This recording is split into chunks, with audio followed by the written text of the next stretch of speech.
Long time. Can you please invite someone? Just try and invite someone so that we can be here as a family. Thank you so much for joining. Today we're gonna have a marriage seminar and my husband is joining me in a few minutes. Can we please invite as many people as possible?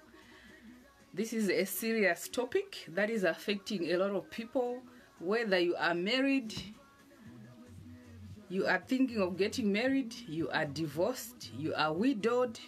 The truth of the matter is our God is an amazing God.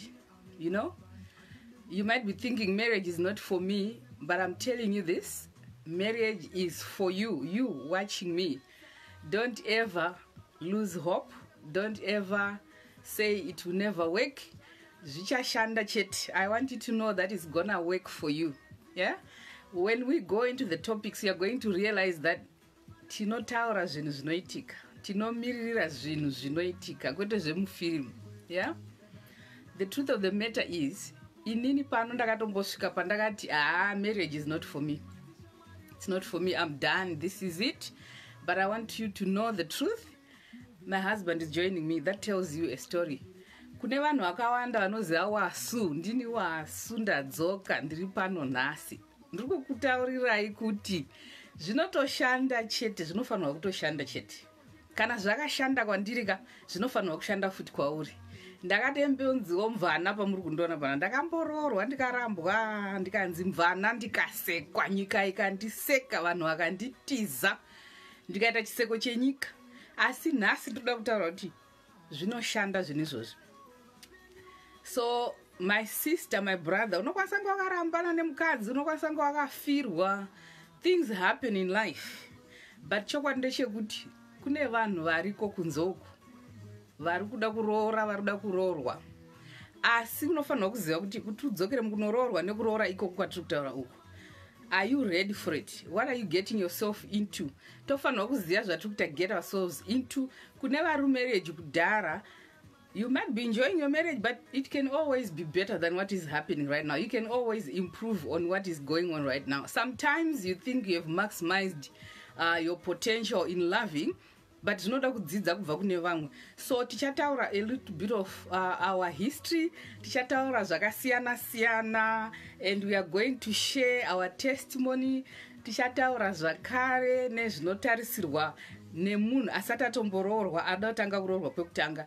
Then tozotaura nezvemunhu akaroorwa akarambwa ada kudzokera into marriage. Tozotaura nezveavo vakafirwa vari kuda kudzokera into marriage. Then vari marriage and it's not really like working out well for you, muri kustruggle. How can you go about things? We are going to open up lines as well, kuitira kuti vanhu vabvunze mibvunzo yavo yavanoda. And by so doing, we will continue to share my answers edu nemi zvichienderana zvakadaro. So for now, I just want you to know kuti ndo zvatiri kuplana kuita izvozvo. So invite someone. Please, I want at least 200 people here, guys. This is going to be really awesome. Pane zvimwe zvinhu zvaunokwanisa kutsanangurira munhu, zvimwe haukwanisi kutsanangura, anofanira kutongozvinzwirawo ega. If you have your husband or your partner or your boyfriend or your girlfriend or your fiancé, ngavauye vazvinzwire vega, because zvimwe zvinhu kutsanangura wega iweka zvinonetsa. Saka ngavauye vaite vazvinzwire vega kuti chii chiri kuda kutaurwa nezvacho. It helps sometimes to do things like that. Zvinobatsira. So I want you to understand kuti daidza umwe wako, daidza shamwari yako, daidza hama yako, ngavauye panapa tibatsirane nenyaya iyi yemarriage iyi. A lot of people are struggling. Manje apa kutanga kwewiki pane nyaya yanga ichitsviriridza papapa yamufundisi vaizviti prophet he shot his wife, vari kuUSA uko, but vanobva kuGhana. He shot his wife 7 times. 7 times he shot his wife. Mukadzi akafa. Zvinenge zvazombosvika sei kuti vanhu vaishayirwa nahope, vanhu vaita kukotsira foni iri padama apa vachitaura the whole night, muchidanana muri mukomana nemusikana, mozosvika pakuti furana kana kuisirana poison kana kuisirana muchetura kana kuti unozvisungirira wauraya umwe wako kana kudirana mvura dzinopisa kana kudira mafuta anopisa and yet pamakatanga dai makatanga makadaro zvisina mbozosvika musina mbosvika pakurorana dai wanga wachidana nemunhu iye uchiziva kuti anoabuser like that. Like I always say, you know, domestic violence it's now called family violence for a reason, because haisingori zvifaiti zvibhakera chete. Kune vanhu vakawanda vari mumamarriage handitika vane maabuse akasiyana siyana. Kune financial abuse, koita yatinoti psychological abuse, intellectual abuse, mentally abuse, verbal abuse, and then the physical one. Ese iwayayo maabuse ari kusangana nevanhu mamarriages ekuti munhu anokwanisa pane live streaming yandakamboita ndichitaura nezvema-invisible scars, you know, mbonje dzisingaonekwi nevanhu kunze kuti mai muzuva vakarohwa, Gladys akarohwa, Wasu akarohwa ane ziso rakatsvuka. Kune mbonje dziri worse than chibhakera chavarohwa paruoko. Kune mbonje dziri kuaffecta vanhu dziri worse than chibhakera chavakarohwa kumusana uko kana shamu yavakarohwa kumusana uko.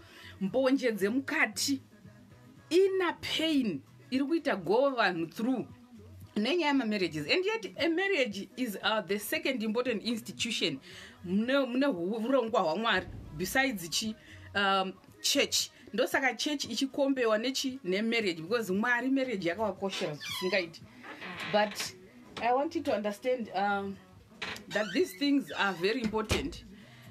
Let me just share. I just need to share the live stream because kune vanhu vari kutumira messages vari kubvunza kuti can you sit paunokwanisa kuonekwa somewhere. Let's see how we can do this. Push until you see yourself in the chamber. Try to invite until you see yourself clearly. Right. Kune vanhu vari kundibvunza kuti yatanga here marriage seminar. So can you please give me an opportunity so I can just share this quickly. Meanwhile, you can introduce yourself and say whatever you like, and then we're going to start. I'm just gonna quickly do this. Casper is my name, and I'm the husband to this beautiful woman here. And thank you so much all for coming in. And I believe we're going to have a good session tonight. Right. Please, can you do me a favor? Kana pane munhu ari pamapages angu ka another chance life coaching services. Do me a favor by sharing this page. Kune vanhu variko, but ndiri kushaura kuti ndodzokera kosei kuti ndikwanise kuinvita vanhu. There are some people who are asking kuti seminar yatanga here. Saka ndiri kukumbirawo kuti mundishare this. Let me see what I can do. Okay, I got it. I'm just sharing it now.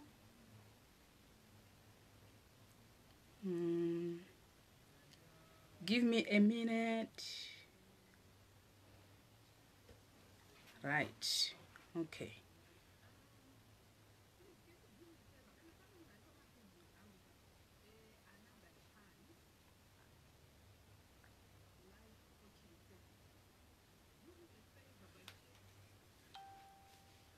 One minute, guys. Another chance.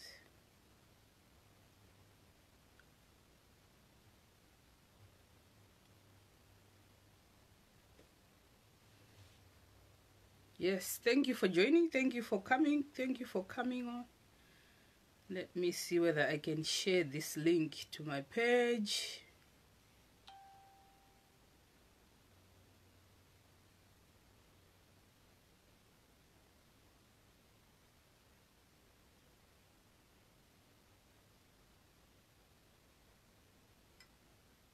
Good. Right, it's all happening. It's all happening. It's all happening. Let me share it to the page.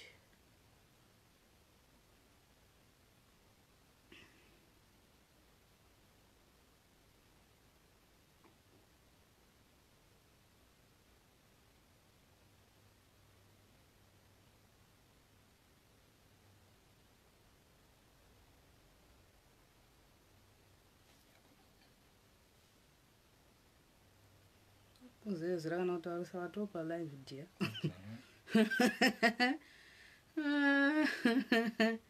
Sorry guys. There's a lot of people who are interested, so I need to share with them. We are just about to start. I'm just sharing the last right.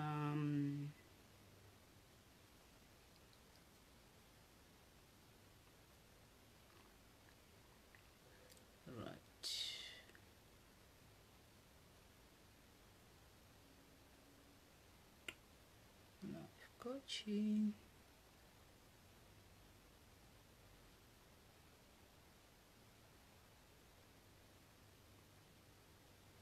Right. We are getting in the right direction. So okay, right. So this is my husband, and as you heard, his name is Casper Mzua. So obviously I'm Mrs. Mzua. Wasu, ndini wasu. Saka. Oh yeah. Now you do it. Now you to kangana murumo ndwasu. Murumo ndwasu zvakare. Yeah, tese tinobva kubohera ikoko. Most probably it's wise to tune into the international language because your viewership may be. It's all right. It's okay. Yeah, it's okay. Yeah. So, anyways, guys, like I said, we're gonna be talking about a very important topic. We're talking about marriage today. So basically, we're going to cover pre-marital stage for those who are single, never got married, those who have been married before, divorced, widowed, all kinds and all sorts of things. And then we are going to talk about a beautiful union of a man and a woman, marriage. We are going to talk about the beauty of it and the struggles and the commitment and all those other things that come along with it. So to start with, and there's going to be a lot of questions here. There's going to be a lot of questions that we need to answer. But for now, we're just going to start. I'm going to be asking my husband some questions because I've realized that a lot of women, possibly there are a lot of women who are here anyway, but men for some reason varume vango hakiri chop zvekungouya zvekumhanya, but dai vanga vachikwanisa kawawisa boyfriend yako, fiance yako, partner yako, husband yako panapa, zvaizokuitira nyore nekuti they will be hearing from another man. They can ask their questions from another man. So, but we can only do the best we can. So the first thing I would want you to explain to this family here. Before we explain, let's pray. Let's pray. I know we may be having a viewership of different people, and some of you may not be believers, but unfortunately we are. Unfortunately, we believe. No, I mean for them, not for us. For them, it's unfortunate for them, not for us. Yeah. We are believers in God, and I believe that had it not been of God, there wouldn't be no marriage. So it's important for us to have to spend time of prayer to seek help, guidance, and direction. So we will pray together. We will pray together just for a few minutes.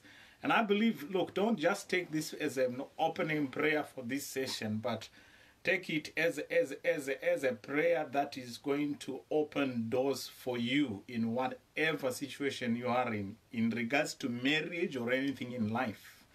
So we will just quickly take time to pray. We won't take too long, but we will pray that God will open doors, God will perform miracles for someone watching right now in the name of Jesus. Father, we bless your name.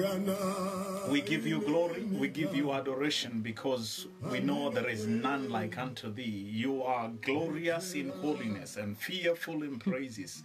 Thank you for every man, for every woman, for every boy and every girl that is watching now in the name of the Lord Jesus. Wherever they are, I thank you for divine direction. We thank you that you have given us this privilege and this opportunity to come together. And we thank you that wisdom flows from your heart. Amen. In the name of Jesus. We thank you that there was no problem that came before the solution. We thank you that solutions to people's problems and challenges had their answers already in place in the name of Jesus. We thank you that, oh God, even before there was a problem, a solution was made available. And we thank you that those solutions are coming forth even during this interaction in the name of Jesus. We want to bless you and to honor you for what you are doing. Amen. Thank you for every man and every woman. We thank you that in the name of the Lord Jesus, even as we deliberate, as we are praying, let the Holy Spirit move in the name of Jesus, upon people's lives, upon people's marriages, in the name of Jesus,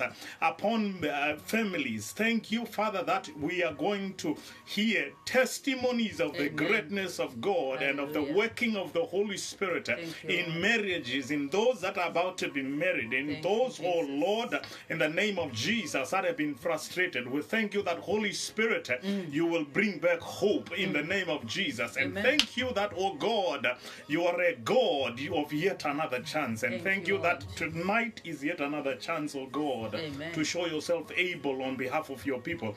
Thank you that every answer is coming forth now. It may not be directly with regards to marriage, but my God, in the name of Jesus, it may be a health issue. It may be, oh God, a child that is wayward in the name of Jesus. It may be a situation where people are struggling at work. We thank you right now that it is an opportunity for you to show yourself able in the name of Jesus. You are becoming a lawyer, an advocate to someone listening now in the name of the Lord Jesus. I want to bless you, Holy Spirit, that you are intervening, you are speaking for someone in the name of Jesus, in higher places, in the name of Jesus. Thank you that promotion is coming to someone in the name of Jesus because of their obedience to come, because of their coming to this platform. Thank you that in the name of the Lord Jesus, you are intervening in situations, oh God, people that are under attack from the enemy in the name of Jesus, people that may have court cases, oh God, in the name of Jesus, legal battles, oh God, legal battles with regards to children, with regards to custody. Thank you, Father, for divine intervention right now in the name of Jesus. We want to bless you and to honor you, Holy Spirit, for these that are watching, for those that will join in the mighty name of Jesus. Thank you for divine intervention now. Thank you for divine intervention now in the name of Jesus. Thank you, Holy Spirit, that you are brooding over. And I thank you that everyone watching and that will come, oh God, to this platform tonight, and those that will listen to this after maybe days, months, thank you that solutions, oh God, will be downloaded during this time in the name of Jesus. And we thank you that lives will never be the same again after listening to this. We bless you, we honor you for what you are doing. In the mighty name of Jesus we pray. Hallelujah. Amen. Amen. Yes. So we are going straight into the topic. So I just want you to explain, what is marriage? Church numbers marriage. Church. What is marriage? Oh, that's a broad subject. We're gonna summarize. Summarize very, very, very short, so that people have an understanding what we are talking about here. Because I think there is an issue where people think what they think marriage is could be, something else. So we just want to understand with marriage. What is marriage? When do you say I'm married? All right.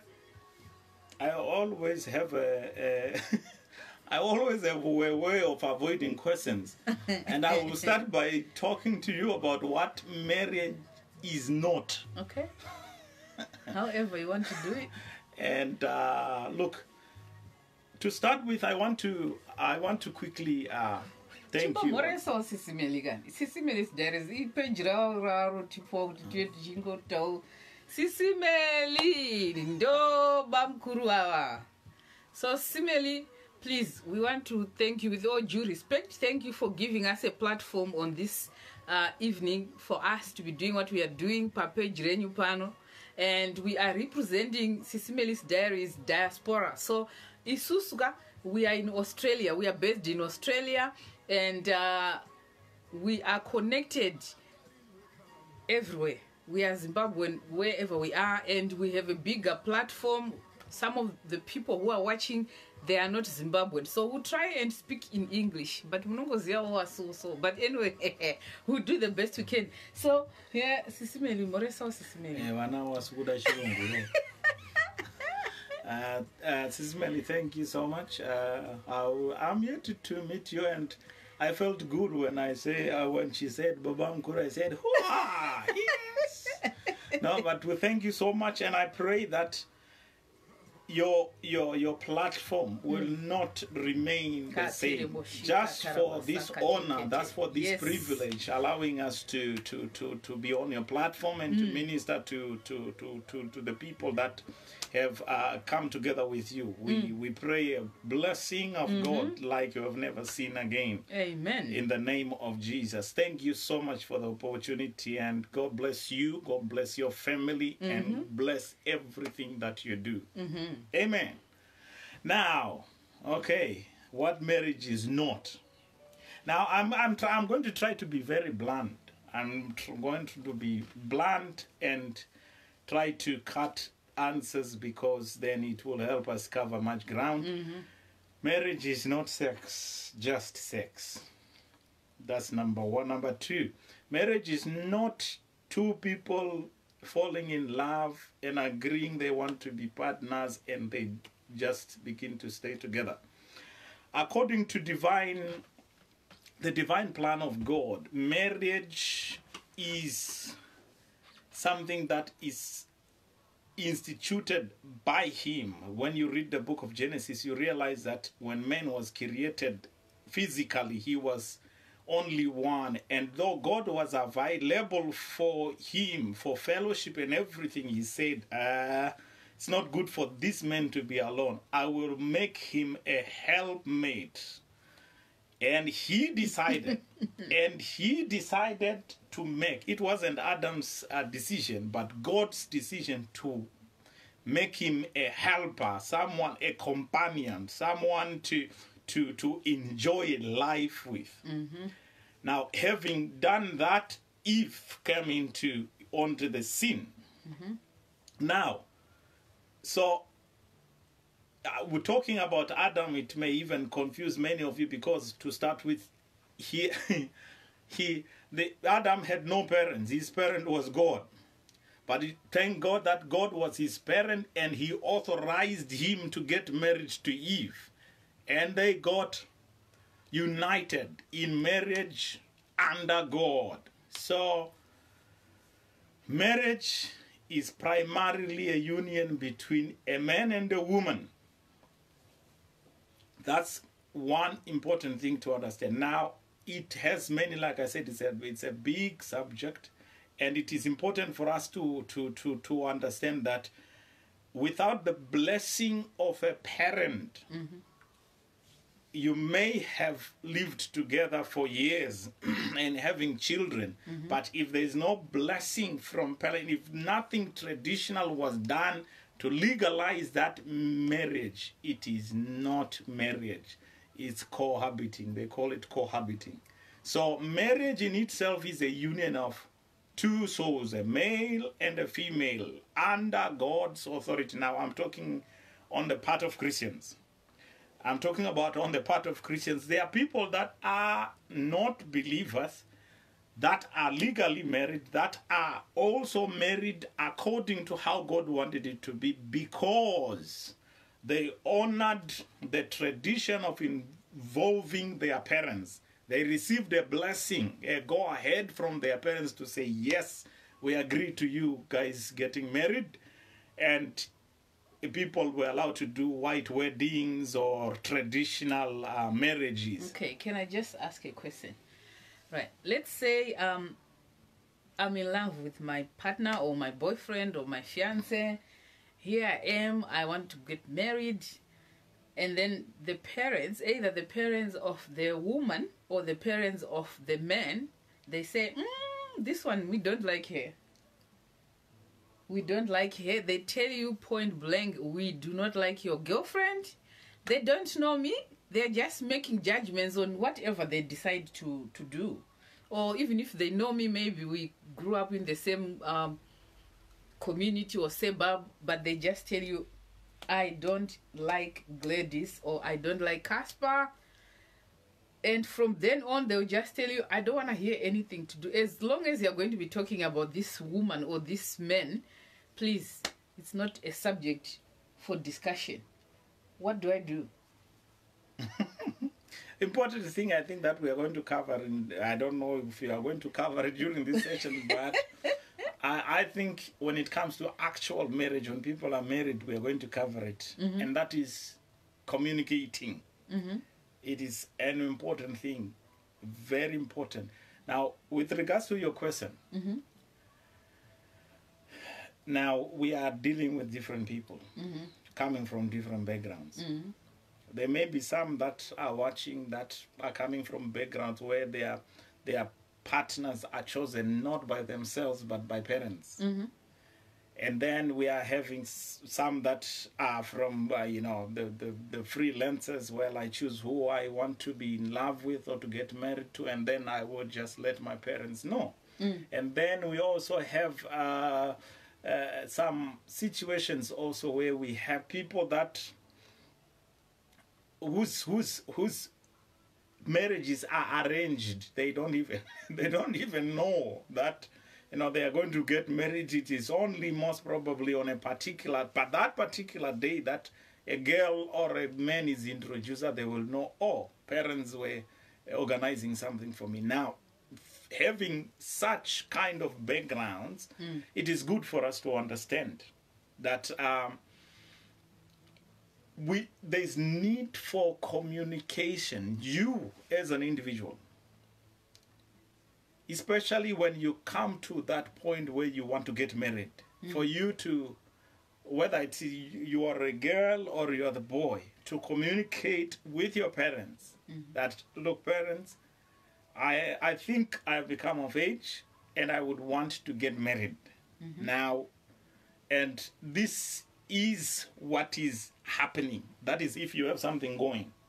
If you don't have, you can just tell them, look, I don't have anyone I have committed myself to as of now, but I think it's time for me to look into those areas. Then when you do that, you are giving them an opportunity for you to for them to say, okay, look, we are going to, or we have someone for you. That's why I said it's important for communication to be there. How can they have someone for me? This is going to be my husband, my wife. How can they say we have someone for you? It's not going to be. When they got married, I did not arrange anything for them. I did not plan who they... Because love is between two people. Though you don't live in a vacuum, you include or you involve everyone else, family and all this, but is it supposed to be the parents who are supposed to tell me we have someone for you or we suggest someone for you? What if I don't like those people they are suggesting to me and I have someone that I'm interested in?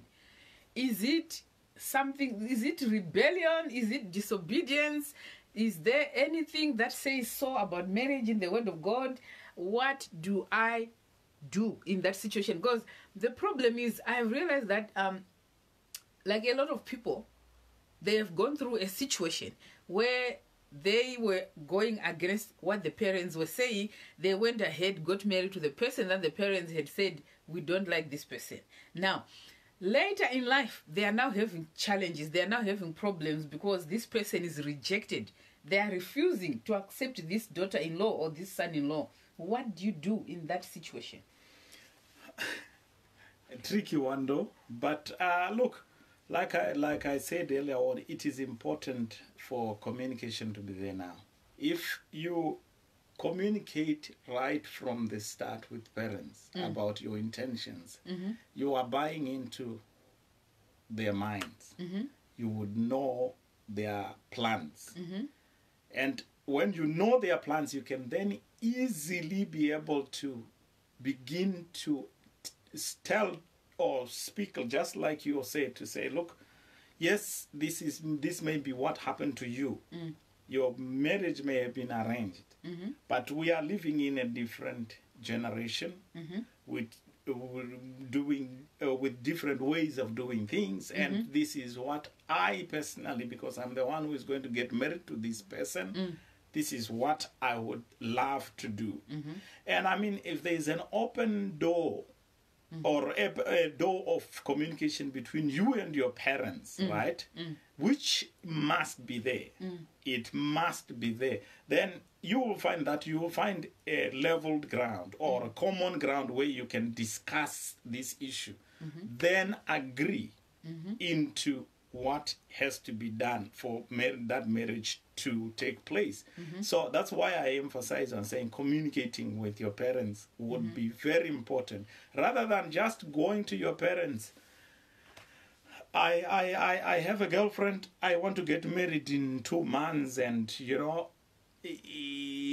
look, it can happen in some cultures, easy, and those marriages can be very successful. But there are some cultures that some parents think, oh, my child, because he is Zimbabwean, and in Zimbabwe we arrange marriages, my son or my daughter is going to wait for me to arrange that. Yet that's not what you have in mind. So communicating. Now let's move on to, already you have come and you have said, oh, look, this is Daddy, Mom, this is the person I would love to get married to.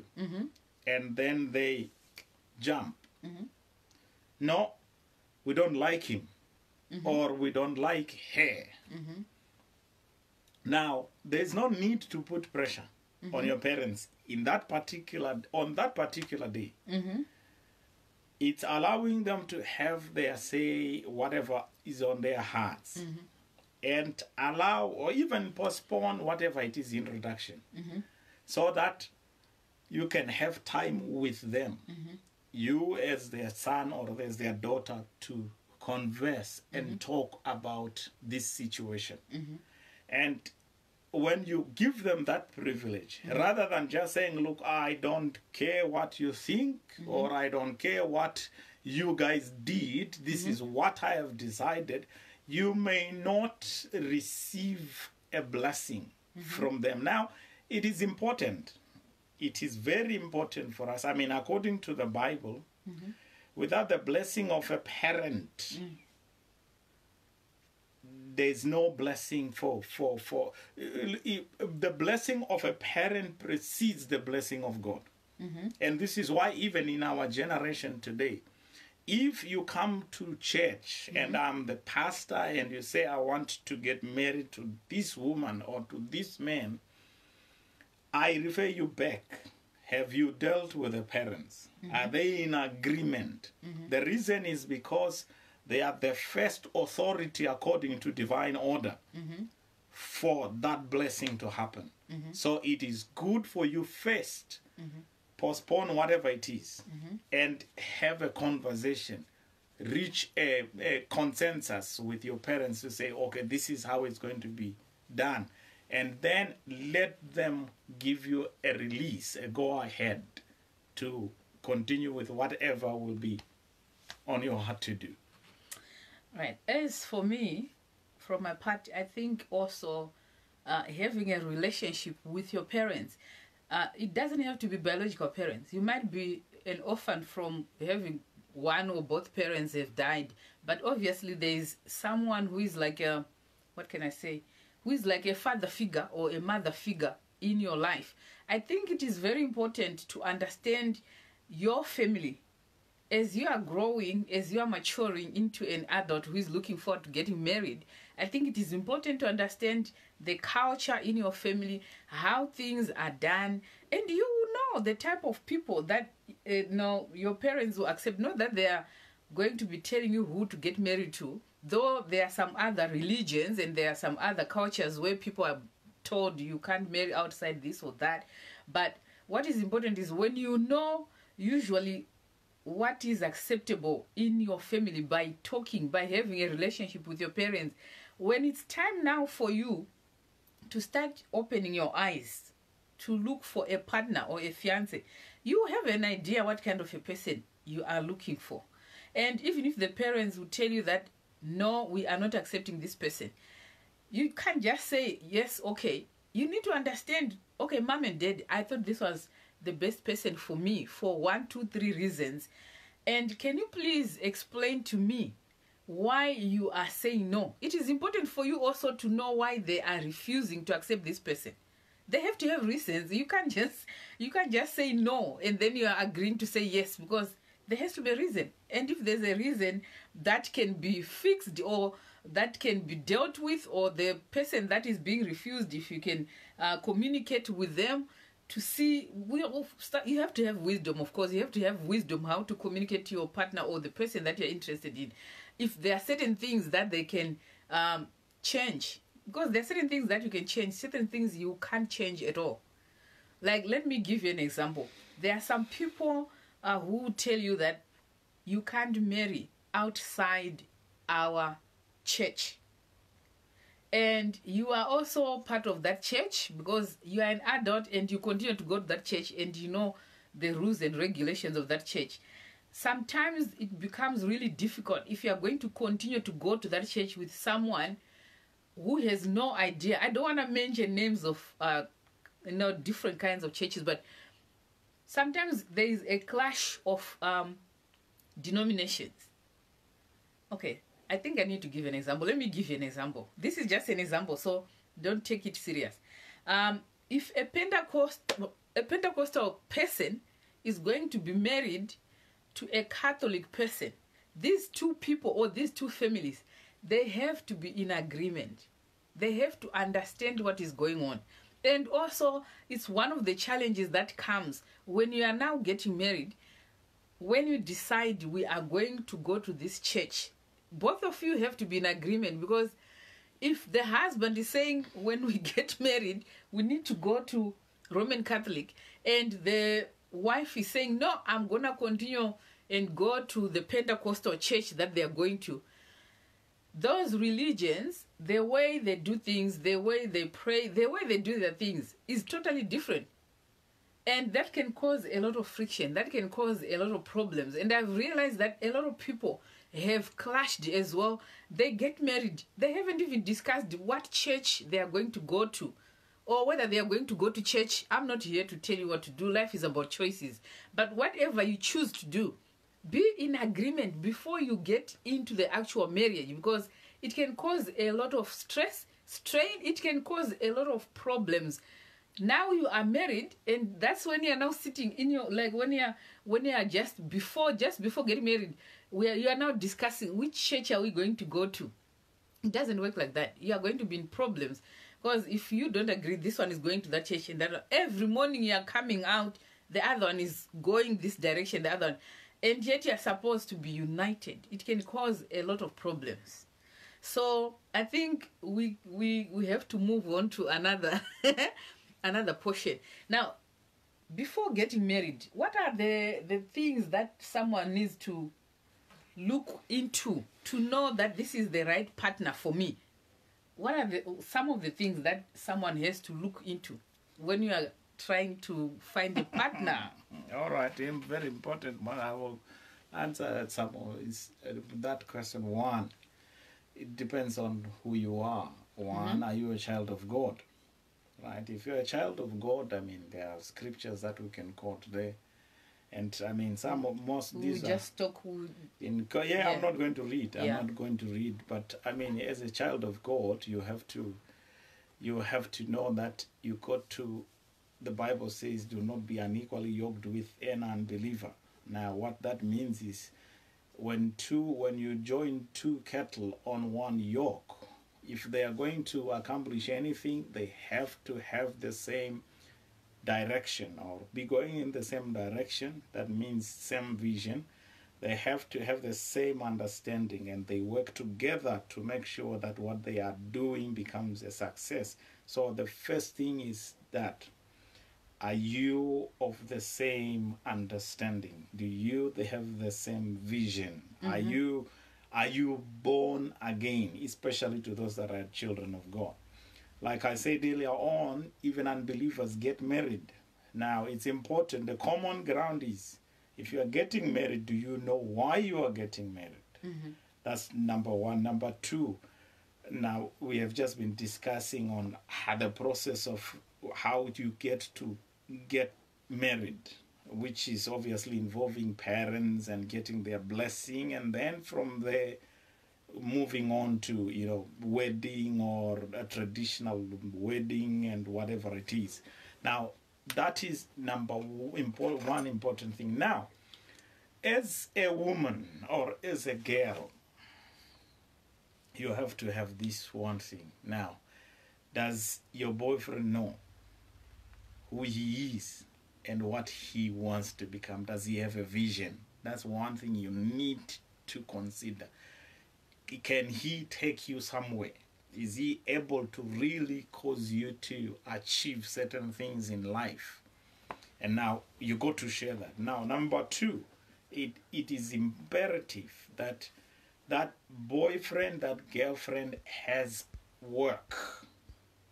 He must be working. Now, why am I emphasizing on some of these things? It's important to understand this.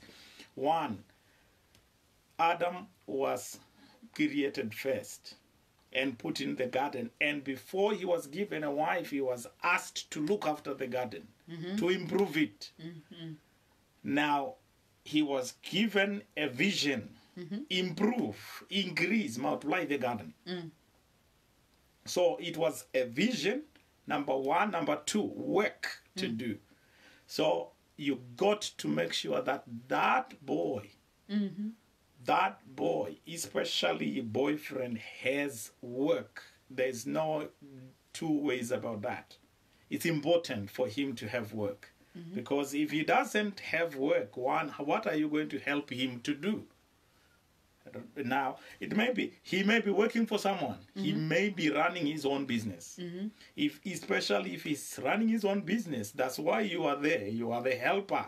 You can be doing accounts at home. You can manage his money, and he can be running around, making sure that sales are being made and all that. It's important. Work, it's important. So we have talked about vision. We have talked about work. The next thing that is important is your boyfriend mature? And now, mature up here, wise, is there brain up here? Yeah. Because if that's empty, then it becomes a problem. And if he's a baby, you may be raising another son. Now, that is if you have one already. But it is important. There must be maturity. Maturity here, I'm talking about being able to face adversity, know how to deal with adversity and overcome it. Because marriage is not for the faint-hearted or the faint of heart, some will say. Marriage, it is work. It is work. It is work because you are bringing two people from different backgrounds together with different minds, with different mindsets, with different way of doing things. Now, if there's no maturity, then I can tell you it will not be easy. And one problem with people is that if they are not mature, they will deal with issues like babies and, throwing tantrums and, I'm never going to talk to you or, and you, if you disagree on something, you sleep in different rooms and all that. So there must be maturity. Now, there are many other things I can mention, but those three things, vision, maturity that I've just talked about, work. Like I said, it's not really about working for someone. You may be running your own business, but you have to be working. as a man, there is no two ways about that. Now, and on the part of the guy, now, one, you see, my wife is beautiful. Not only beautiful, but mondo iripo, brain iripo fit. Now, the important thing is this. One, I will tell you something. I know there are some people that think they don't look good, they are not beautiful. But I want to correct certain mindsets here. Some people may be as beautiful or more beautiful than my wife, but I don't believe there is anyone like that, more beautiful than her. But there are some that may think, oh, no, I don't look as beautiful as this or that person. Now, someone said beauty is in the eyes of what? The The beholder. Right. Now, you may not be looking like my wife, but that doesn't mean you're not beautiful. And understand that beauty is not outward. It comes from the inside. You may be as beautiful as an angel outside, but you're a devil inside. There's no beauty there. At the same time, you may be as evil inside like the devil, but outward, people will be talking about yellow bones and sponono and all this and that. I can tell you this. There are some that are very beautiful outward, but my God, their heart is full of, what do you call them? Honey, whatever you call them. Now, it's important for us to understand, man, if you go for beauty alone, you have missed it.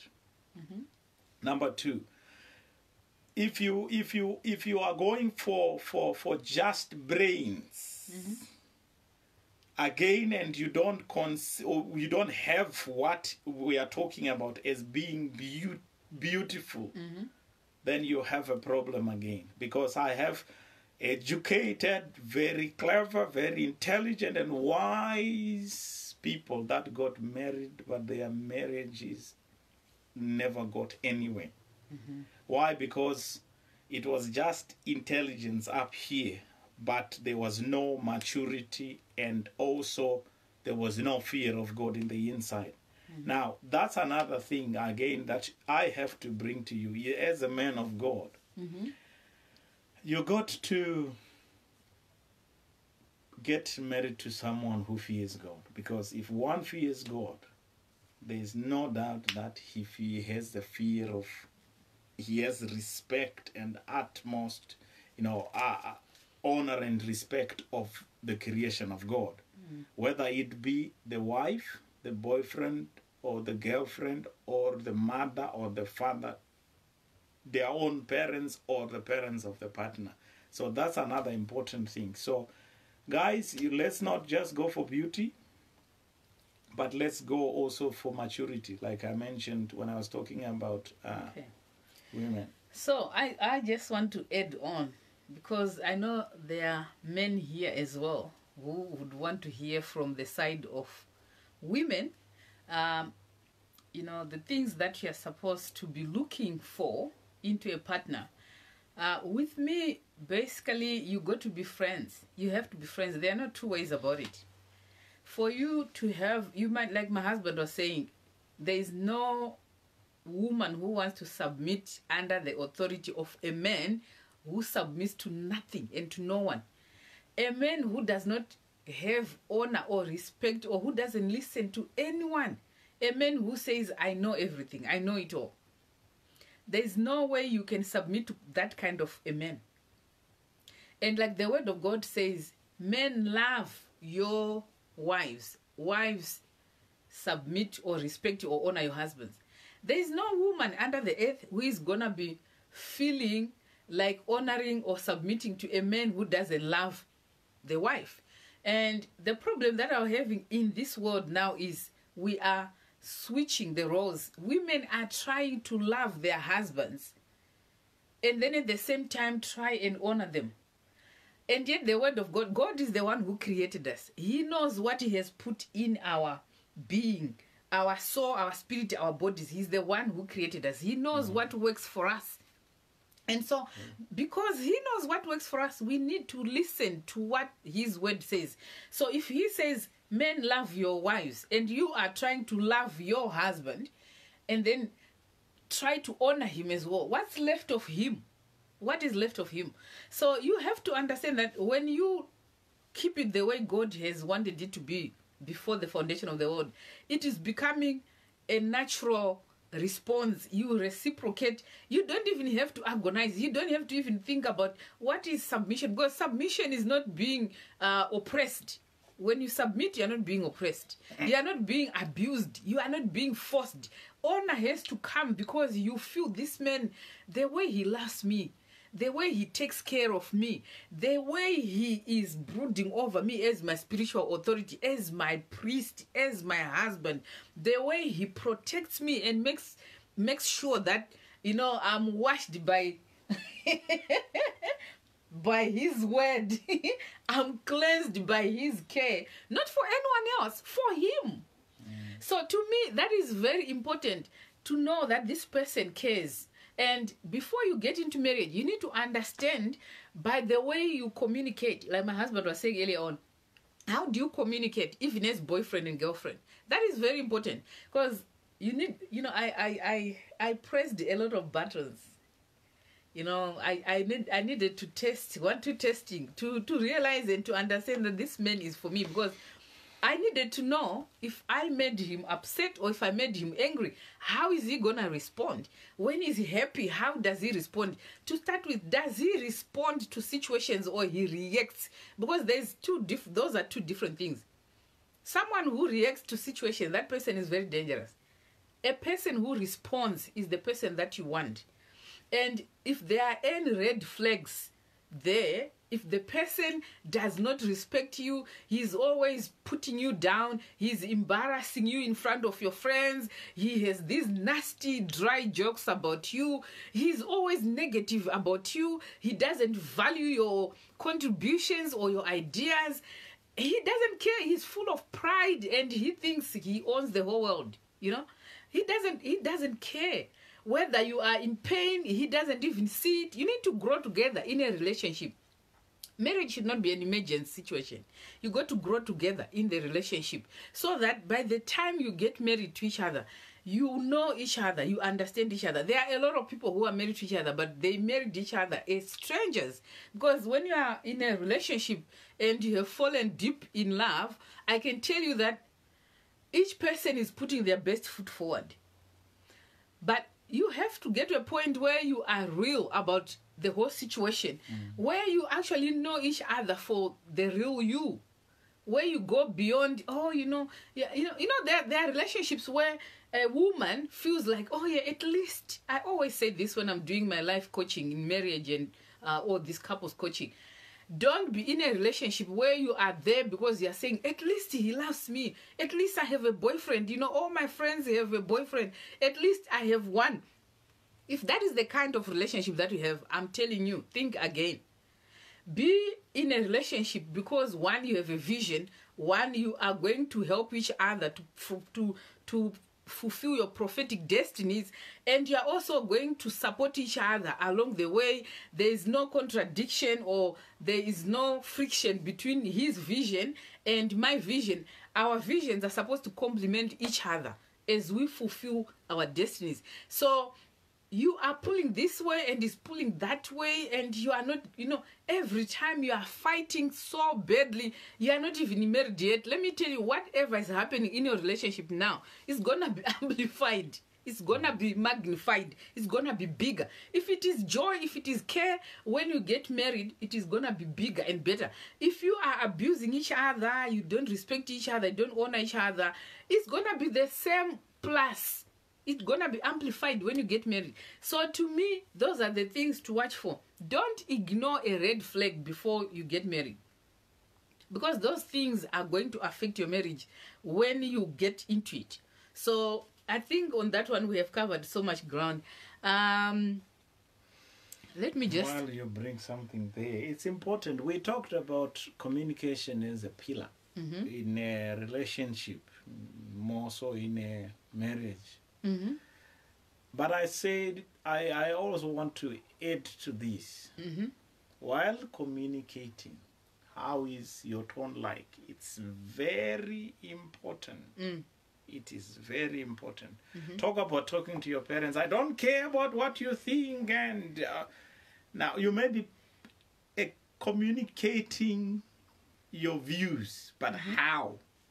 Because in your communicating your views, you may become disrespectful. And your parents may be offended, not by you deciding to get married to this person, but how you spoke or expressed yourself. It is very important. That applies again when it comes to boyfriend, girlfriend, or husband and wife. Communicating is good, but how are you doing it? Is it effective communication? Because if it's not, then it's as good as not communicating. Because it ultimately may end up causing offenses rather than just someone not... I mean, someone can get offended by you not communicating, but it becomes worse by how communication is made. Because remember, a word spoken cannot be withdrawn. You can say sorry, but hey, it has gone. You can't withdraw it. And saying sorry does not mean it's forgotten. People will still remember it. So it is wise. It is wise to know, okay, how do I communicate? And I mean, in different people you can easily learn your partner that, okay, it's in this way that he will easily receive communication. Or it is under this kind of environment, or it is when things are like this that he really can accept and receive communication. If you don't, like my wife was saying there, if you don't get to see some of those red flags and learn, it may become a mess tomorrow. One thing that I also wanted to say is you got to know the background of the person who you are dating or the person that you are thinking of getting married to. Very, very... And it seems we are dealing with people that are not yet married here. That's what I'm saying. Okay, no, it's a mixture. It's a mixture of everything. So I wanted to say, you got to know the background of the person that you're getting married to. There are people who have been abused when they were growing up. There are people who have been traumatized when they were growing up. There are people who grew up in different kinds of situations that affected them mentally, psychologically, intellectually, and spiritually. And if you're not very careful and you don't focus on understanding each other, there are times when you need to take your relationship seriously and you sit down and you begin to talk. How did you grow up? I mean, are your parents alive? Who raised you? And all this. You'll be surprised that you're trying to get married to someone who has been a street kid before, to someone who has been an orphan and they were raised by some crew or someone, or you are trying to get married to someone who was sexually abused or physically abused in a previous relationship and you don't understand the person.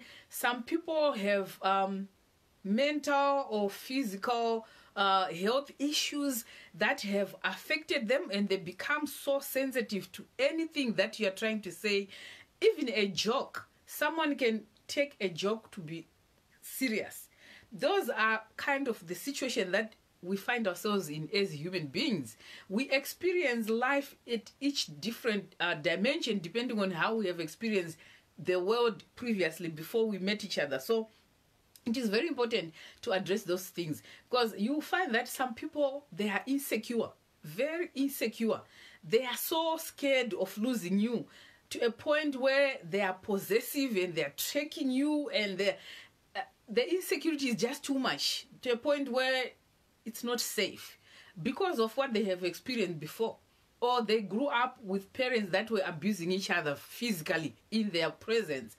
That kind of a person, you have to be very careful that they have healed from it, because you can only give what you have.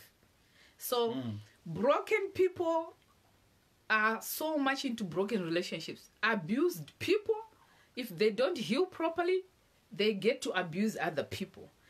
If you grew up in a loving and caring family, you grew up seeing parents who are caring and loving each other, it's easy for you to love. It's easy for you to respect marriage. If you grew up in a family where marriage was not respected, doesn't matter, whatever happens, whatever, and it's happening in front of your eyes, it might be really hard for you to be able to start honoring this institution called marriage. So it's important for people to heal, to help each other heal. Sometimes you actually need to help people to be supported, like going into hospital, to be supported there. Some people need help to be assessed even by psychologists or psychiatrists or different physicians for different kinds of sicknesses, because you might get yourself in a situation where someone is really sick with a chronic condition and you don't understand how it functions. And when you begin to get into this relationship, you see, oh my God, this person is always gonna be in hospital. They have one lung, they have one kidney, they have this is just an example. Well, I'm a medical person, so it's coming. So I have seen it happening. You get married to someone and maybe just in passing, they tell you, oh, my heart works with a machine. And you just say, oh, yeah, that's okay. Then later on you are married, you realize this person is supposed to be going for reviews. They collapse, they faint. They are always like being checked out because they are sick. Are you going to be able to maintain your in sickness and in health if you don't understand in health and in sickness that you are talking about? So background check is very important. Understand these things. Begin to understand the family as well, until you realize they are comfortable with you. Sometimes it's not really good enough for you to just brush it off. They don't want me to marry this person. They have been through marriage. They have the experience. They have a sharper or a better eye than you. And you are head over heels in love. Some things you are overlooking, and they are seeing things and they are being honest with you. This needs to be corrected, or, this needs to just leave. Those kind of things are supposed to be respected. And let's go into the actual marriage now. Now you are married. Before you go to that, there was a comment I read there. Mm-hmm. Someone said, now, just look, some of those things are sayings that that we have grown up hearing and understanding, and somehow they have seemed to be true in some situations. Mm-hmm. And I think it's because whether we say the Shona people or the African people, it's almost everywhere. It's not just Africa, it's not just Shona people, it's everywhere. In some of the sessions I have done, I have said to people, the problem is when you guys get into a relationship, it's unfortunate that we want to show each other the best side of ourselves. Best foot forward. Yeah, we put the best foot forward. We don't want the worst one to be known. And that's a wrong foundation for a relationship or for a marriage. And hence, this is why personally I always advise young ones that want to get into a relationship. Say, look, if somehow you have seen someone that you're interested in as a guy, don't just go to approach. Don't be in a rush to tell them you love them. No. Watch them. Before you throw that word. What if you wait and someone throws the word and they're taken in? Now you cause me to go to some statements I grew up saying. If it is yours, set it free. If it is yours, what? Set it free. If it comes back, take it. If it doesn't, it never was. Understand that? Now it's important. It's important for people to learn that, you see, the issue of putting the best foot forward has caused many people. And I'll tell you, it's not everything that Gladys knew about me before marriage. It's not everything I knew about her before marriage. But there wasn't any kind of, hiding. Like she was saying earlier on, she tried pressing this and that button, which was good because then she would know this is how he will react and all that. And I can tell you sometimes I could maybe then, because now we are in a relationship already, I will just be myself and express myself. But it's possible if I really don't want to lose her, she will press my button of anger. I will just say, come on, Casper, spirit of violence under control. You need this woman. So come on, let that spirit of violence be under control.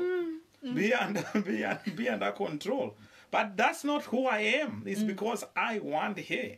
Which is dangerous, because then when you are married, what you wanted, you have achieved. Now you are just going to be answering anyhow or reacting anyhow. It's important right from the start. Like you said, be friends. Be friends.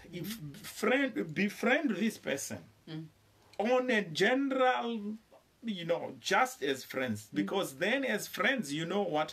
You guys will say a friend is someone who you are free to go and say anything, talk to them about anything, and when you have that foundation, then you will know. Because if I'm a friend, I can go to my friend and say, look, I'm not happy about this, and be abusive, and they will be knowing, oh, this is who he is, you see. And by being friends like that, okay, this is, and I can tell you, you may have been head over heels with each other, but if you know some of these things, you can begin even to put your steps backwards, because that's not what you are prepared for. So it's important. It is important. Yes, it's a fact of a matter that we were told, no nyengar no warara, but come on, we can't continue to be saying the same thing. Get to know the right truth. Implement it. And then from there you realize that you don't have to warara like that. You got to just be yourself. If this person is beautiful but not meant for you, better for her to go and get married to someone who understands you, who knows you and loves you for who you are.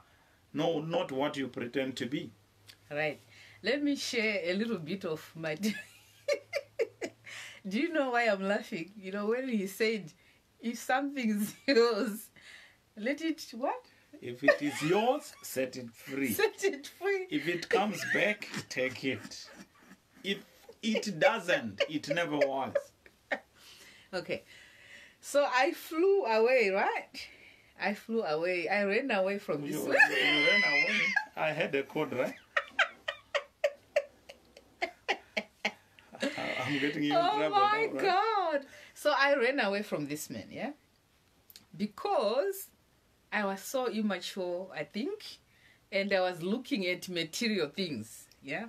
When you're at college, it's important for us to share part of, just a little bit of our testimony, but if you want to know more, you can buy my book. I have a book that I've written about all these things that we are talking about. Let me just show you. Do I have a copy of my book somewhere? Not here. But you can, they wouldn't see it because it's upside down. Anyway, look, this is my book here. This is my book. Another Chance. Trusting God in the Process. I know it's upside down, but part of my testimony with this man here is in there. So when we were at college, some of my friends had, these boyfriends were poshy and they were driving fancy, what do you call it? Fancy These cars, expensive fancy cars and stuff. And here is this man. walking on foot. And riding. So the man would, can you imagine? He is so daring. So I did my nursing at Parenyatwa Hospital. Those who are in Zimbabwe, that time it was a very prestigious hospital. And he's coming to visit me on a bicycle. Eh? Kuyakuzondona shwa. Munhu wanesi zvozvo. Munhu wanesi kuyakuzondona mnachichova kabaskoro babaya wa murugona. And all my friends would be laughing at me. You know, the bike man come like a baskoro, you know, the bike man. Anyway, you see? Anyway, so I tried, you know, guys, I tried. But then eventually I'm just like, this is not for me. I'm not going to go deeper into the story, but I went somewhere else. And, you know, because this man has been a man of God since his youth. And every time I met him, he's talking about the Bible, he's talking about God, blah, blah, blah, blah. I'm like, oh, God. I'll try and create an as if I wasn't even reading the Bible. But when I knew he was coming, I would try and look for a scripture or search something so I can have a subject of, not discussion, a subject of what? Of argument. A subject of argument. I'll be arguing with him. Now when I think of it seriously, this can be really so bad. So eventually I got married. This is my second marriage. So him being the man that he is, he set me, what? What's that? 43. He set me free. I went. I had so much trouble, guys. I was in trouble. That's all I can tell you. Eventually, my marriage crumbled down. I got divorced. If you are watching me and you have been divorced for any reason, you have had challenges or your marriage went down because your husband or your wife passed on or whatever, there is hope for you. I am here to tell you that there is hope for you. Don't be fooled. Don't be lied to. Don't allow people to judge you for any reason. I was once divorced. I did the right thing. I never went out with anyone's husband. I didn't steal anyone's husband. I continued to focus on God. I realized my mistakes. I came back to God and I continued to focus on God. I started reading to understand more about marriage. This is why I have so much passion about coaching people who are in marriages. And I'll tell you the truth. Me and this man, since 2009, we have restored so many marriages. We have brought back life into so many marriages. And it can only be God. And if you listen to God and you focus on God, God will do it for you, let me tell you. Because in our culture, it's very rare for someone who's been divorced before, for people to come to you with their problems when they want to be restored back to their joy or their happiness. It's very rare, but God himself did it. He made me to go through the toughest of challenges. I cannot say them here. I can't say them here, but you can buy my book if you like. You can go to my inbox, and some people were asking me about my page. So on Facebook, I'm Gladys Mtongoria, but I am moving to my official page now because I have managed to register everything about my page now for my life coaching services. So if you want to follow me or to get in contact with me, my page is called Another Chance. Can someone type Josephine Boateng? Can you please type there for people to know? Another Chance Life Coaching Services. That's my page. It's a page, not a group. Another Chance Life Coaching Services. Josephine, can you please type there for people to know? So I want you to know this is where my passion for coaching people comes from, because I once experienced it. I know how to be single. I know how to fall in love. I know how to fall in love with the wrong people. I know how it is to fall in love with the right person. I know how it was to be a single mom. I have a daughter who is turning 18 in 3 days. I know how it is to raise a child by yourself. So I want you to understand. Guys, be careful. Don't fall in love. Don't fall in love. Make a conscious decision. Make a conscious decision to love someone. I'm telling you this, guys. So now we need to talk about actual marriage. So can you please go ahead and let's talk about this? Now, Where are you starting? now we are married. We are starting. We are married. How are we going to go ahead in our journey? Because I know, like you're saying, intimacy does not just mean sexual intercourse. It is much more than just sleeping together. It is very big and it is very broad. So I want you to understand, I want you to just, whatever comes into mind, into marriage, how is it working? How is it working for us? What are we doing for it to work? Yeah, well, grace. Grace. Now, I want to quickly say this one thing. It's important for us to understand, like we said in the beginning, marriage is an institution that God established, and it's meant to be between husband or a male and a female. Now, it's important for us to come to this realization that it's not supposed to be a burden. It's supposed to be a joy. It's not supposed to be something that you persevere in. It's supposed to be something that's blissful and exciting. But it's in the preparation, like we were saying. It's in the preparation. You getting ready and your partner getting ready. Then when it's like that and you get married, all that preparation you were doing begins to work. Now, I don't know what direction. It's too broad. Right. I can tell Let me just say this. Don't ever focus on preparing for a wedding. Prepare for a marriage.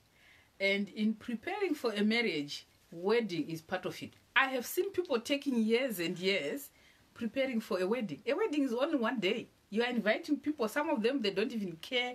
They are coming there. Instead of celebrating with you, they are coming to say, okay. That's not the point. When you are getting ready for marriage, you got to make sure you are ready. You know what you're getting yourself into.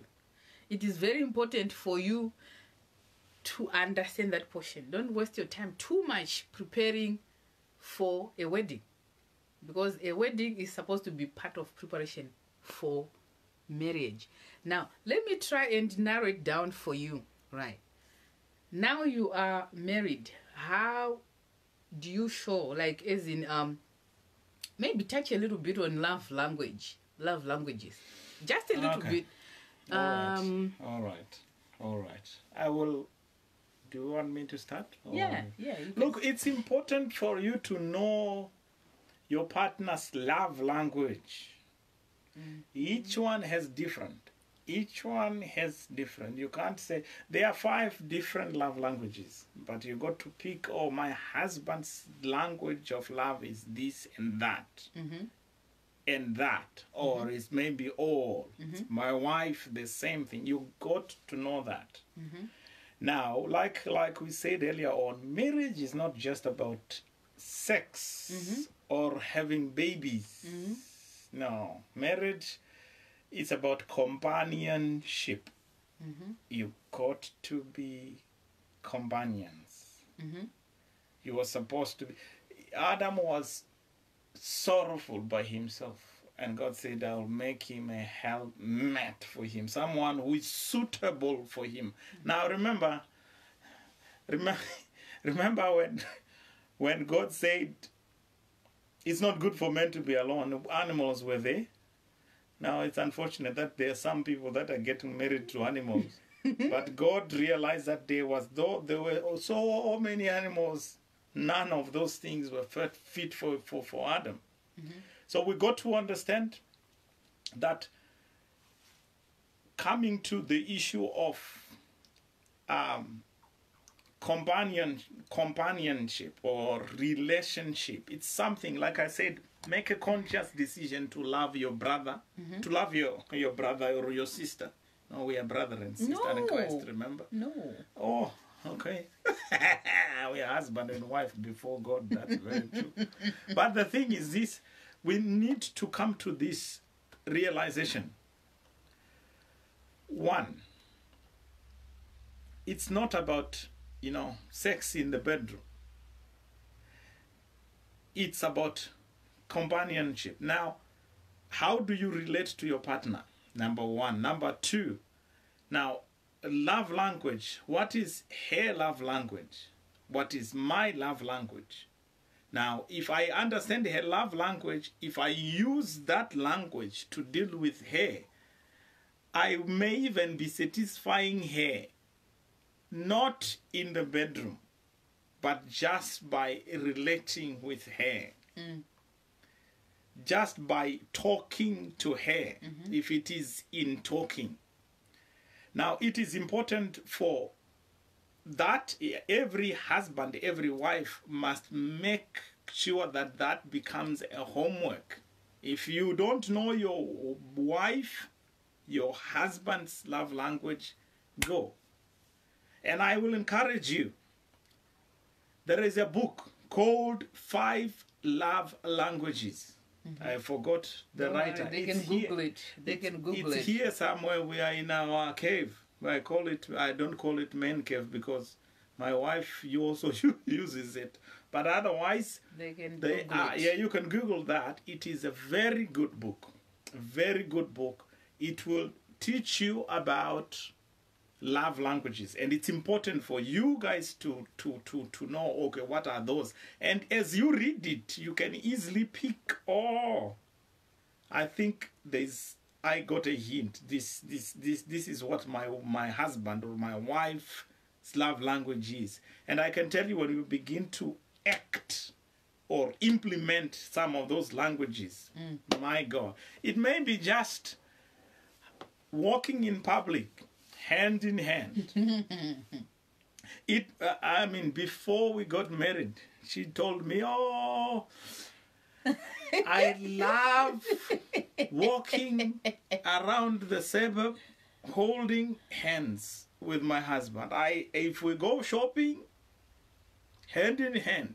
I wouldn't mind even a kiss while we are doing shopping. I mean, she was expressing herself, communicating what she prefers. Now, you got to be able to do that. You got to be able to know, okay, this is how she likes to be loved. Know this, how does she, because I can tell you, some who may say, no, in the public, don't kiss me. In the public, don't hug me. I don't want to hold hands. That's them. And accept, as long as you're already married, accept them like that. But make sure you know how they would want to be loved. That is very important. That is very important. And I can tell you there are other things that you can do. It may be just in the house. Your wife, like my wife, I can tell you, whether you believe it or not, my wife is the best cook in the world. This one here. And I can tell you, you see, I try to work out a little bit, but my God, she cooks good. But you see, what I have learned is she's good and loves cooking, but I wouldn't want her to cook and wash dishes if they have to be washed. We have struck the deal. You cook good, I enjoy it, and I clean up. I clean up not only dishes, clean up, vacuum, do whatever it is you want to call it. I do that. Now, it is important, and you will find that when you are doing some of those things, she finds fulfillment in what you will be doing. She becomes happy. And I tell you, when you do some of those things, help in the kitchen, clean the car, and she always drive a car and it's sparkling. I remember, you know, I think I'm slacking a little bit nowadays, but my God, our cars used to be spotless. Maybe it's because of the sun that has come. You know, my time is a bit divided, but I can tell you, my mother-in-law was the one who was saying this. Sometimes you say, what? Not this one. Car, it would be sparkling clean and smelling good. You do that. I can tell you, you will have fireworks in the bedroom when she's happy, if you know what I mean. Fireworks, fireworks. Be ready for them. So yeah, I think those are some of the important things for people to understand.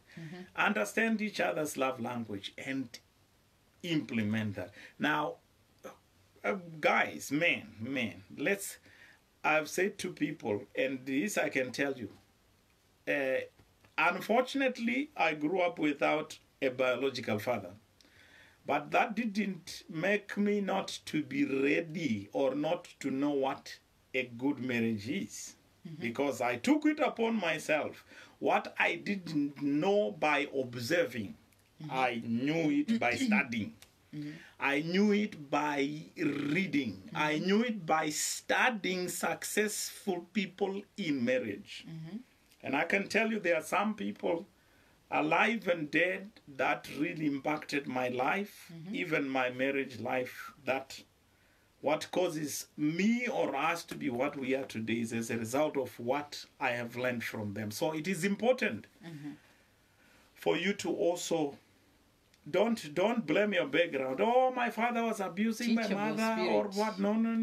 Not only teachable, be teachable, but at the same time, if your background wasn't a very good upbringing, that doesn't mean you have to have a bad marriage and bad future. No.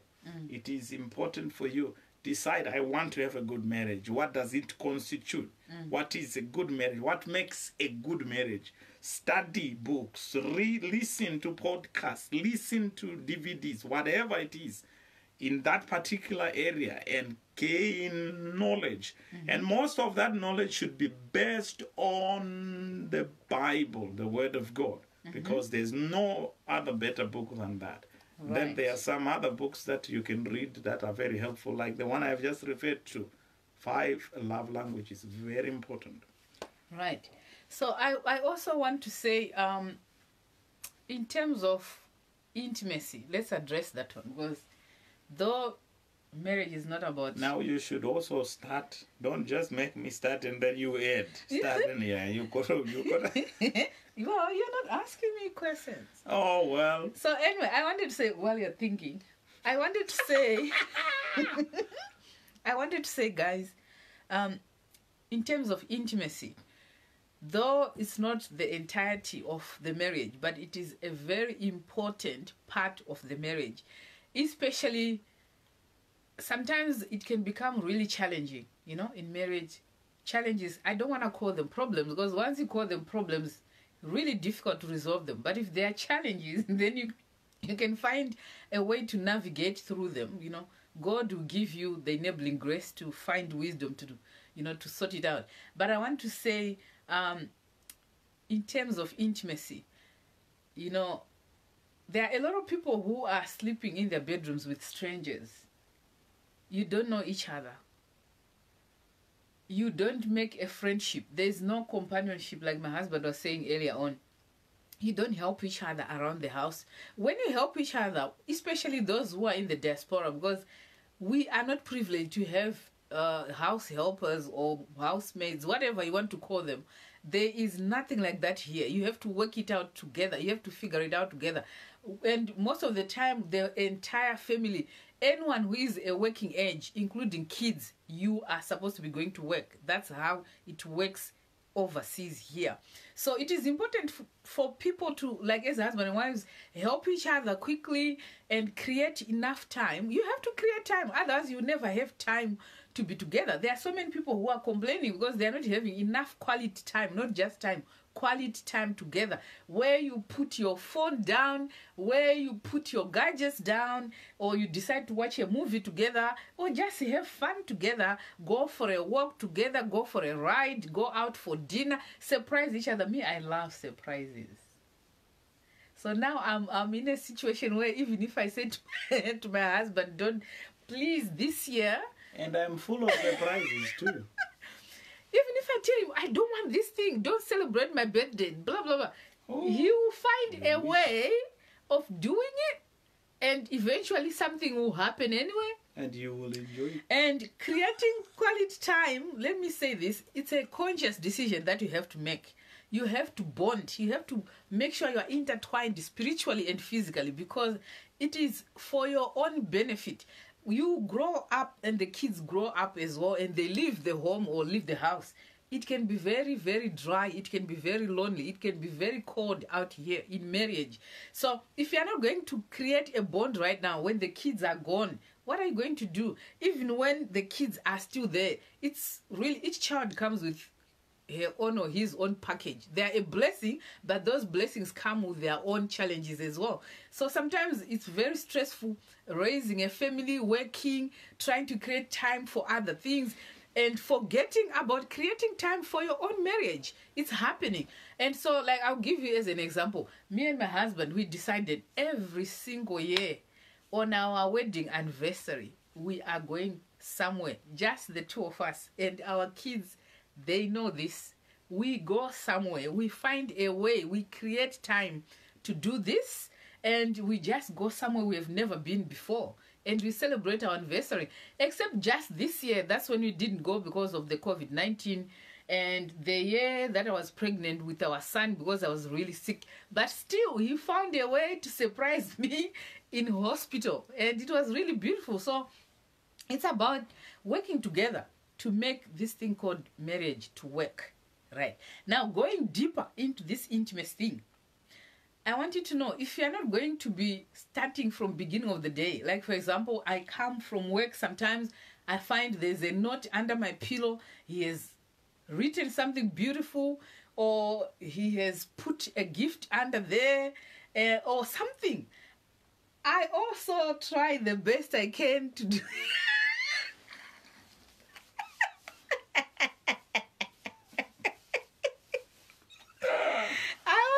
the best I can to show him and appreciate him, but I'll tell you what, this man is expensive, man.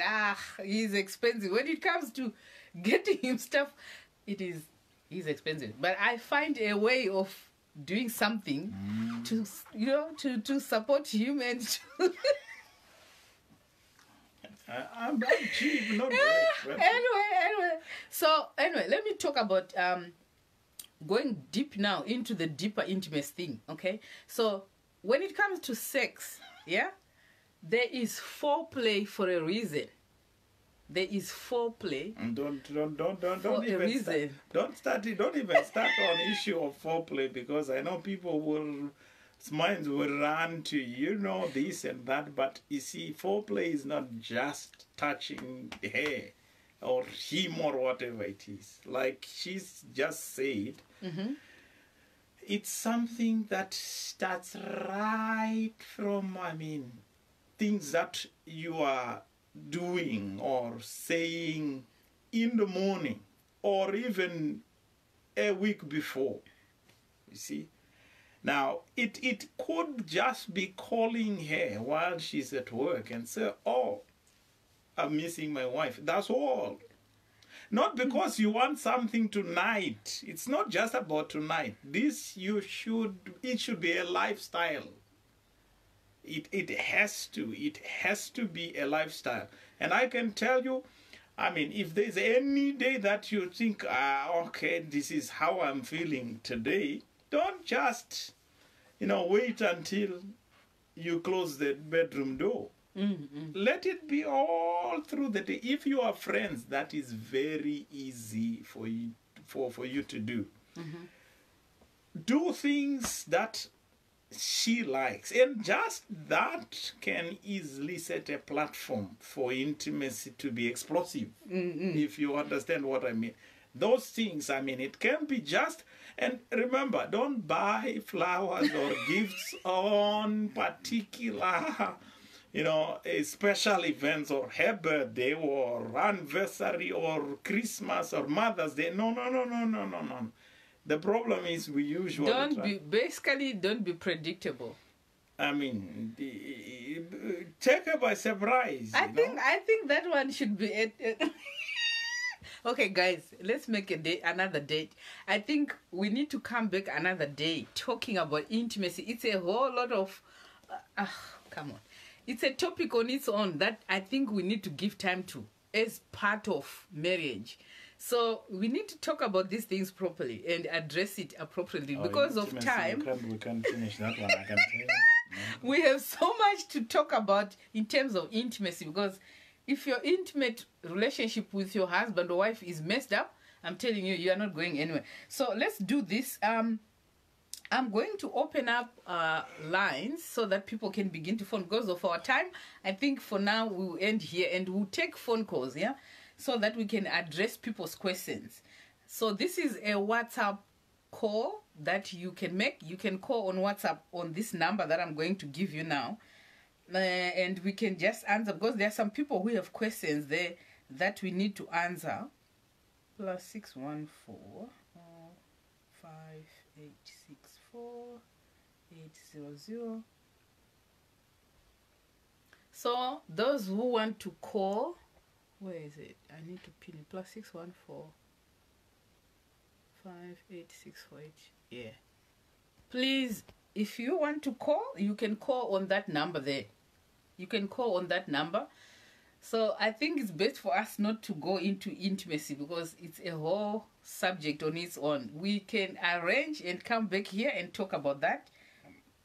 Excuse me. So for now, maybe while we are waiting, there could be, I can't really do this. I was going to check whether there's some people who have sent in some questions, but I can't do that using the gadget that I have.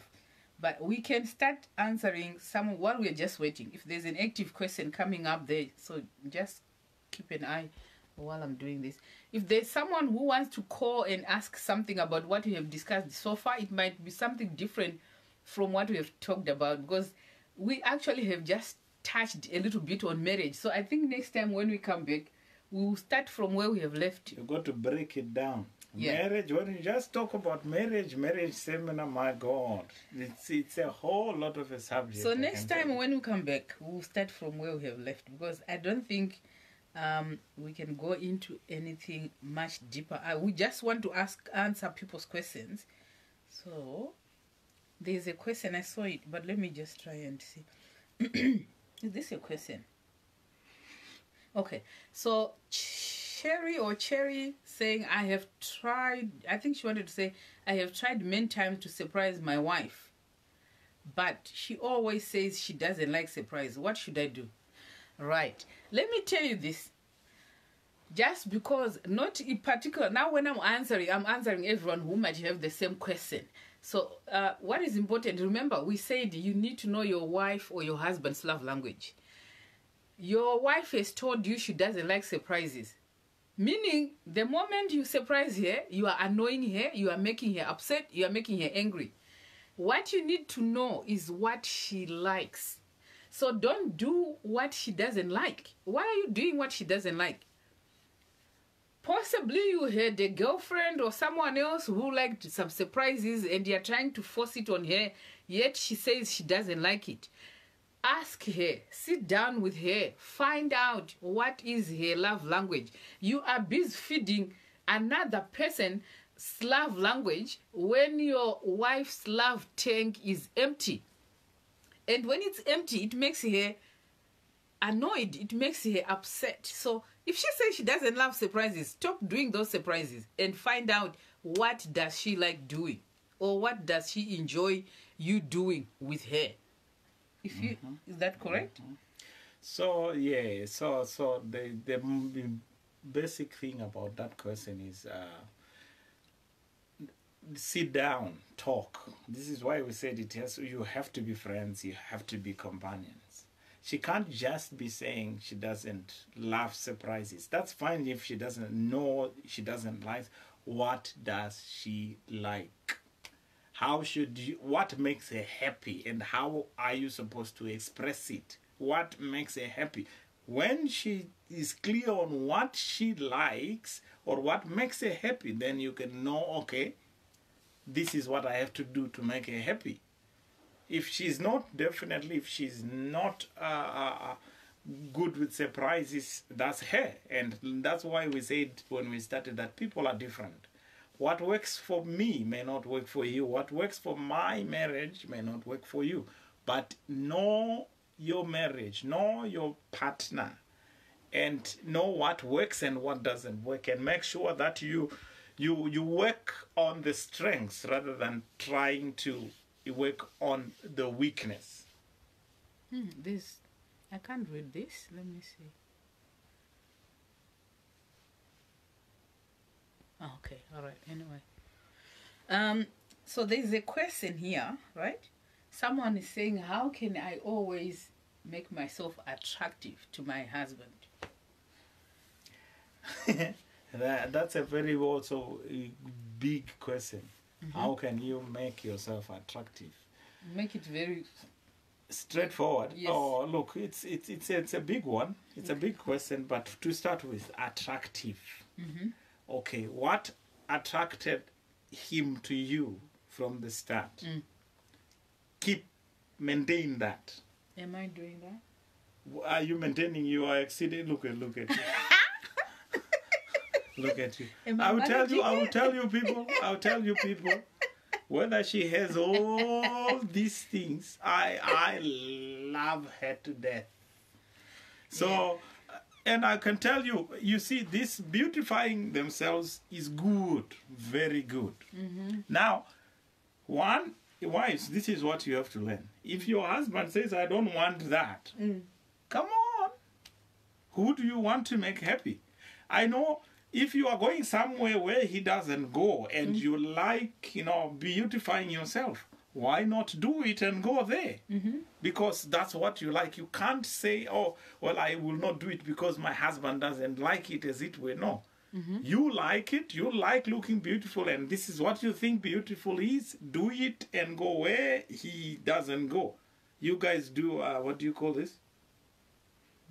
Baby showers or whatever it is where men are not allowed and stuff. Why not do that? Or you're going for a trip, it's a girl's trip, only trip or whatever, do that. But if you are with him or you're going out with him and he tells you, oh, I don't want this, come on. He loves you. Natural. Not natural. No, I think the best thing is, like you're saying, what works for me and you. If someone might not even like it, even if you're going where he's not. If he doesn't like makeup, some people will tell you, I don't like makeup, but it should not. This is where you are supposed to know each other, talk before you get into marriage, because you cannot tell me now, if you found me like this and you wait, maybe there's a certain trait that you like about me, but my makeup, you didn't tell me you don't like it. And to me, that is very important. If someone is gonna come into my life, they better like my makeup, because that's me and my makeup and other things on top. I come as a package. So it is very important to talk to each other. There are certain things that you can compromise, certain things you can change, but there are certain things that if you change, you lose your confidence, your self-esteem begins to die. That's not good for that marriage. So you cannot tell someone now, I do not want you to put on nothing. And yet when we're dating, you found me like that. You cannot tell me now, don't put on any kind of, like as in trousers, or don't wear this and that. And yet, when we were dating, that's what I was doing. So the best thing is talk. Tell your wife before, tell your girlfriend what you like or what you don't like. If you realize she's saying, I'm not gonna, this one I will not change. It's either deal or no deal. Don't force yourself into it. Find someone else who suits you, not to force yourself into someone only to manipulate them and use them or abuse them later in the marriage. So that attractiveness, you can maintain it. Think of the day that he saw you. Was I putting on anything? What, you? I had that hair, that little hair. Oh, yeah. Oh, yeah. You were not putting anything. It was just a small, kabobushkas. Yeah. Let me see. If there are no questions here, let me see. If there are no questions, we'll wrap it up and then we'll come back another day because we are running out of time. There is someone who has sent a question. Hello, Pastor G. I'm confused. There's a man who says he wants to settle down with me, but I'm a bit worried about our age difference. He is 16 years older than her. He is also in Zimbabwe and I'm in Europe. So it means I have to move back home. He's financially stable, but I'm just confused. Why are you confused, my darling? Why are you confused? If you are confused, then you got to get the confusion out of the way. You should have told me what is confusing you. Because him being financially stable, that can be confusing. Him being 16 years older than you, that cannot be confusing. Because if he told you from the beginning and you decided to go in a relationship with him, it means you loved him 16 years older. This is what I was just saying. You loved him when he was 16 years older. He didn't become 16 years older than you when you were in a relationship. The day that you decided to be in the relationship with this man, he was already 16 years still older than you. But you decided you wanted to do that. Now, and you are saying you are in Europe.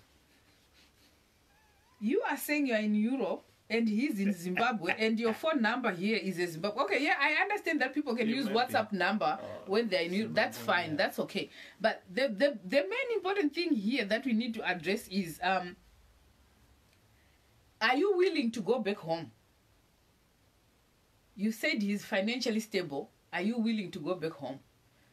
Are you worried about the age difference or you're not worried about the age difference? Are you so sure that when you go back home there, you are going to have your own job and sustain yourself? You're not going to be dependent on him just because he's financially stable. Because if something goes wrong there, you are losing both that marriage and that job, what you were doing in Europe. And after all, there are so many questions that you need to ask yourself there. Where did you find each other? Like, was it online? What happened? Because if it is, I don't understand. If it is, this sounds like this is an online thing. Because if someone is in Zimbabwe, yeah, it could be reference, right?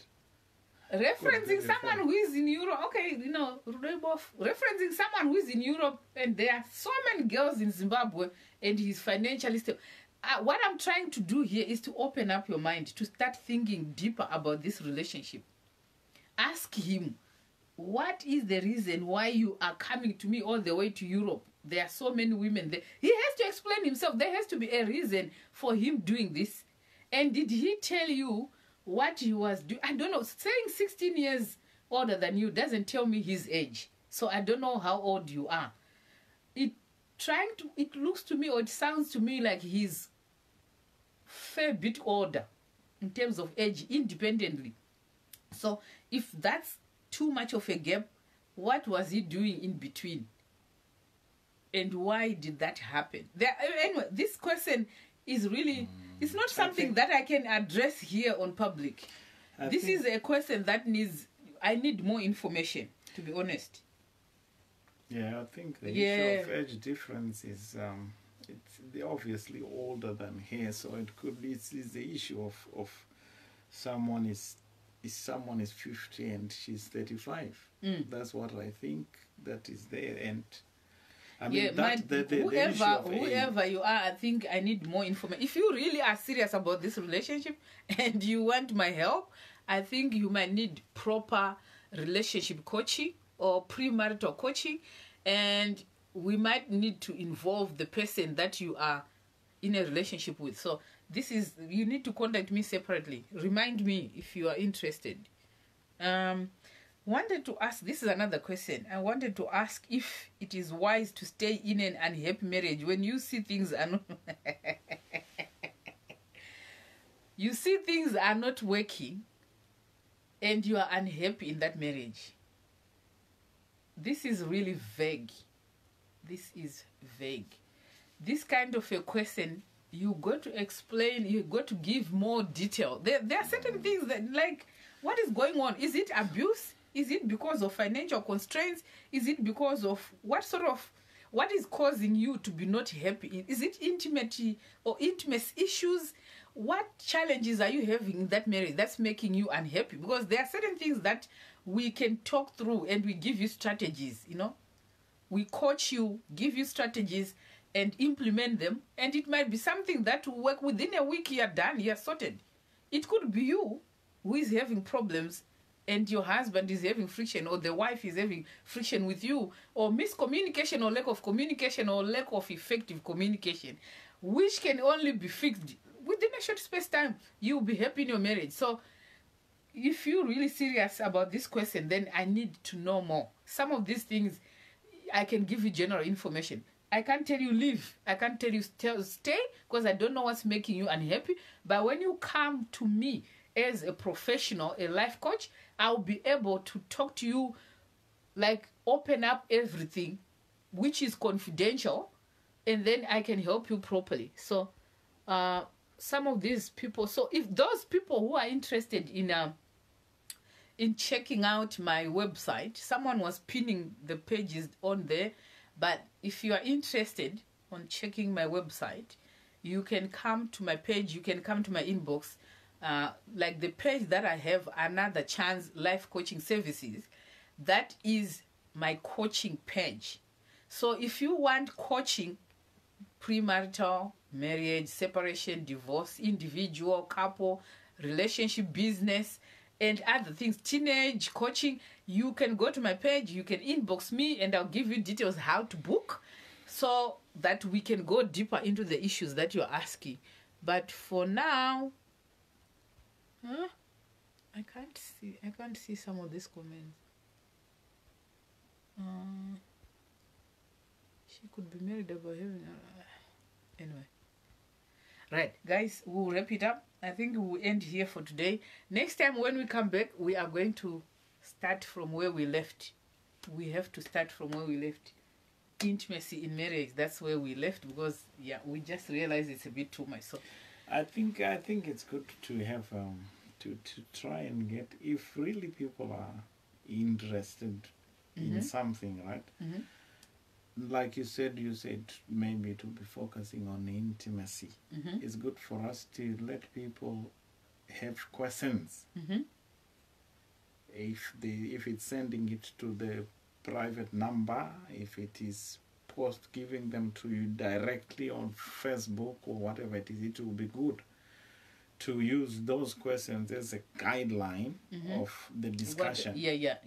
Cool. Then from there we can really know that, okay, this is, and I mean, if it's preparing, we can easily prepare knowing, okay, these are some of the pertinent issues that needs to be addressed. And then we can then take questions after we have addressed the issues that are. So guys, you heard it for yourselves. Continue to inbox me. And on Facebook, I'm Gladys Mtongorea. My page is Another Chance Life Coaching Services. Continue to inbox me so that we can have enough questions, right? So that when we come next time, we know exactly what we are talking about in terms of intimacy in marriage. You need to do that so that we can be organized ourselves. Right. I have a beautiful sister here from South Africa. Hello, my sister. Hello, good day. How are you? I'm good. How are you? I'm fine, thanks. You can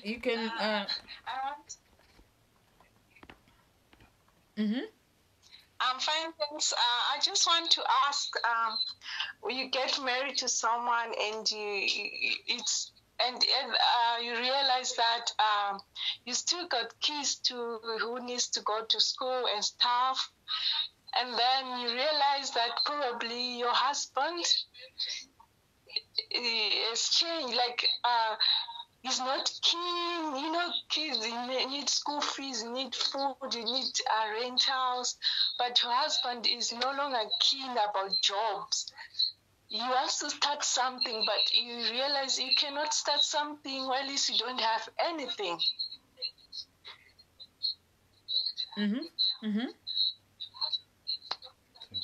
So what's the question? The question is, he wants to start something, but you are saying also you want to give an input. You must still go to work, but then start something on the side while he's working. Hello? Yes, I can hear you. So the issue is your husband doesn't want to go to work anymore. Yes. He wants to start his own business. Yes. That is a separate issue. Now, you have said another issue that he is not keen to do what kids are going to school or something. Is that can you? Yes, you still got challenges on paying your rentals on time. You have to put food on the table. You have to also pay school fees on time so that the kids still go to school. So it's like you are in between. You are trying to jungle, but you cannot do it all alone. All right, my sister. I think let me know if I'm correct. Your question or a situation is like you're married, you have children that are going to school. Your husband doesn't want to go to work anymore. He wants to start his own business. But the money is not enough. There's no money, or the money is not enough. Look, obviously talking about money not enough. Yes. She's already confessing that it's not paying renting on time and paying school fees late and all that. Look, if that's the question that is there, I think what you need is help. And not only you. This husband, if really is serious about working for himself, he needs coaching, and that coaching will need to start from him. Okay, if you want to start your own business, you have to have capital first. Now, you can't have capital and not have money for food for your children, or for school fees for your children, or for rent. There's no way you can do that. So that's what I'm saying. You end up like first having to pay his rent house for the shop. Yet at home you don't have food. My sister, let me try and help you. How is your communication with your husband? When you started the shop, did you agree? No, there was COVID-19 and people were not going to work. Mm-hmm. But then he didn't come out to me and tell me that he resigned from his work. It's like it looked like they stopped him from working. But I later realized, when I asked for later, please give me a letter so that I at least send it to school so that they know this is the situation that we have. And then he said, no, I resigned. You know? Right. So there's no effective communication. Something's not right there. Yes, there is no each time you try to communicate, he's not there. He does it. Even when he stopped working, he didn't tell me that he stopped working. But I realized, because I was at home, that he's no longer going out the usual time and coming back. Times were different. Then I realized he's no longer going to work. Then I had to confront him. Did you stop going to work? Okay. I can't. Your situation actually is very serious. This is a serious situation. Now, I want you to go to my website. If you go on my page, go on my website.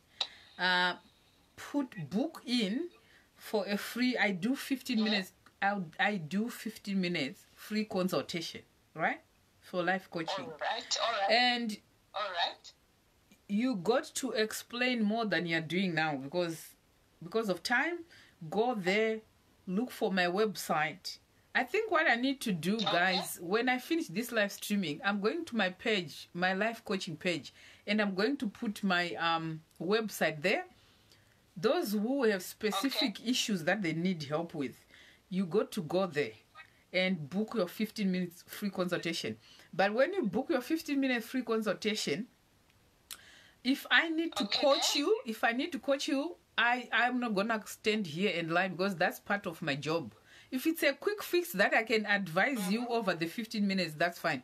But if I have to coach you, then that is my office. And I always say, when I'm helping people here, it's free. But when I'm doing my job, you have to pay for my services, because that's my job.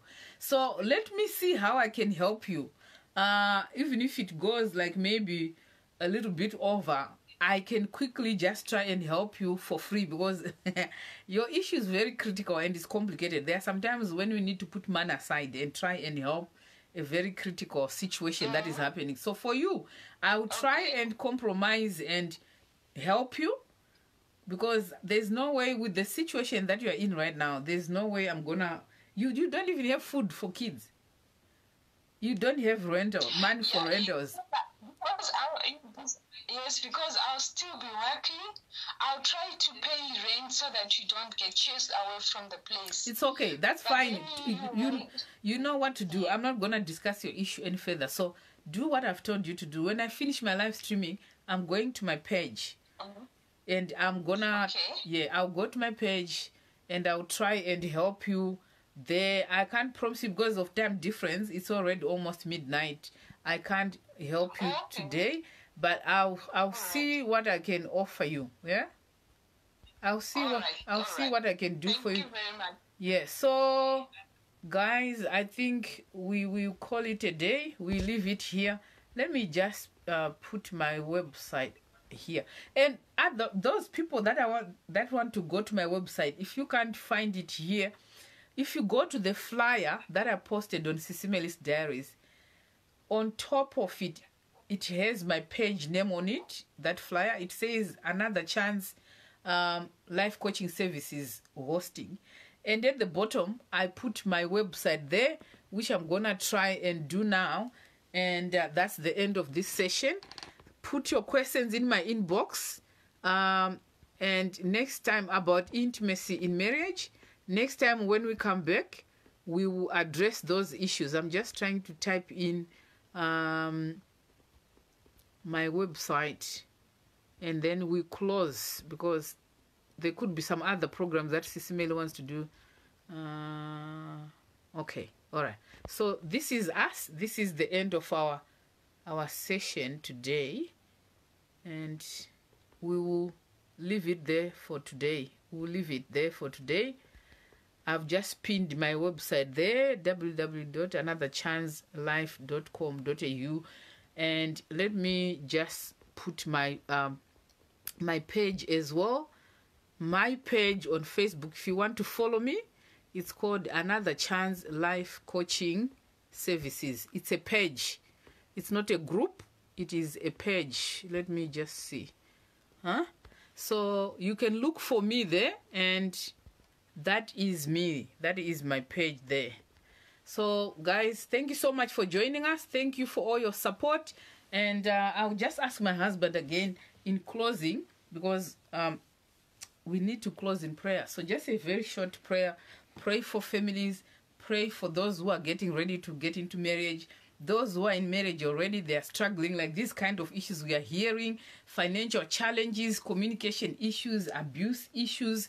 We realized that earlier this week there was a hot topic of a man who called himself a prophet, who shot his wife 7 times from the back and killed her because of all these misunderstandings, lack of communication, piling up of issues, all those things. We need to be under the influence and the power and the guidance of the Holy Spirit for us to be able to succeed in our marriages. My husband always says, succeeding in one area of your life is total failure.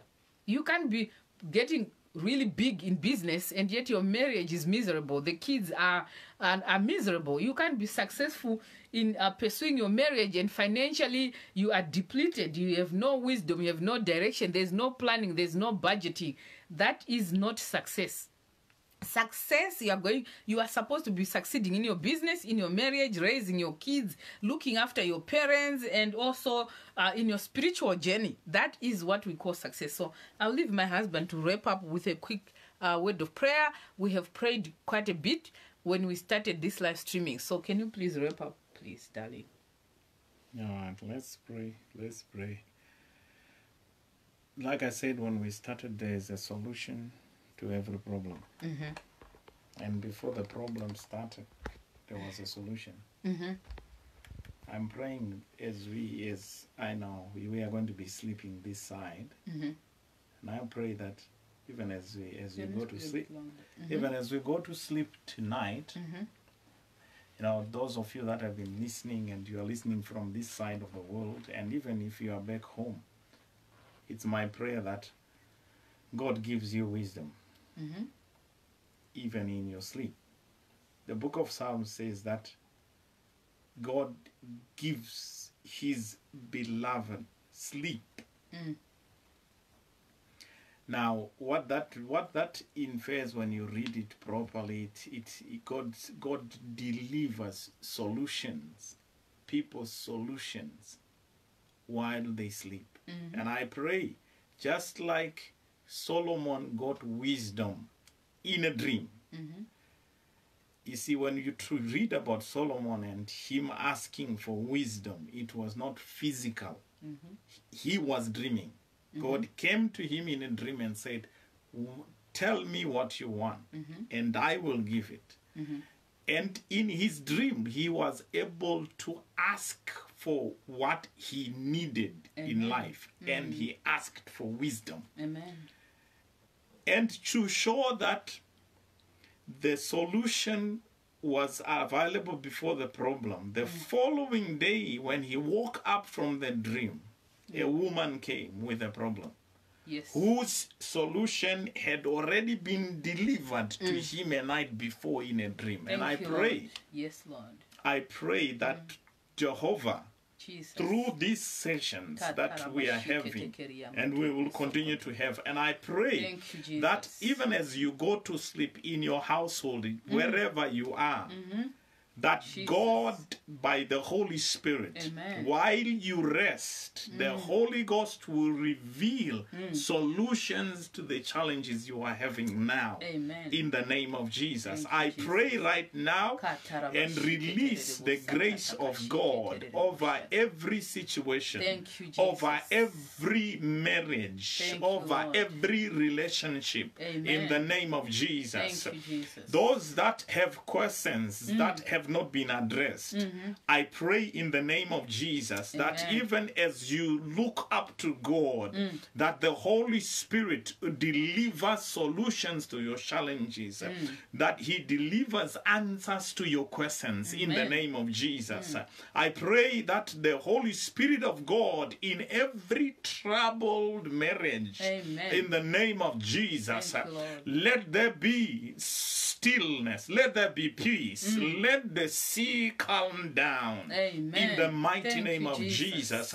I pray that every storm be stilled by the power of the Holy Ghost. In the name of Jesus Christ, the Son of the living God. And I pray that every challenge that people have been experiencing in the name of Jesus through this broadcast, even as we join our hands in faith in the mighty name of Jesus, let there be deliverance, let there be solutions in the name of Jesus.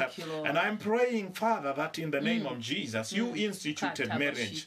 You instituted it not to be a burden, but to be something that is exciting, something that is enjoyable, something that is blissful. I pray today in the name of Jesus, as your people apply their hearts unto wisdom, as they apply their hearts unto understanding, in the name of Jesus Christ, I pray that, oh God, they may begin to experience the joy of marriage. Thank you, Lord.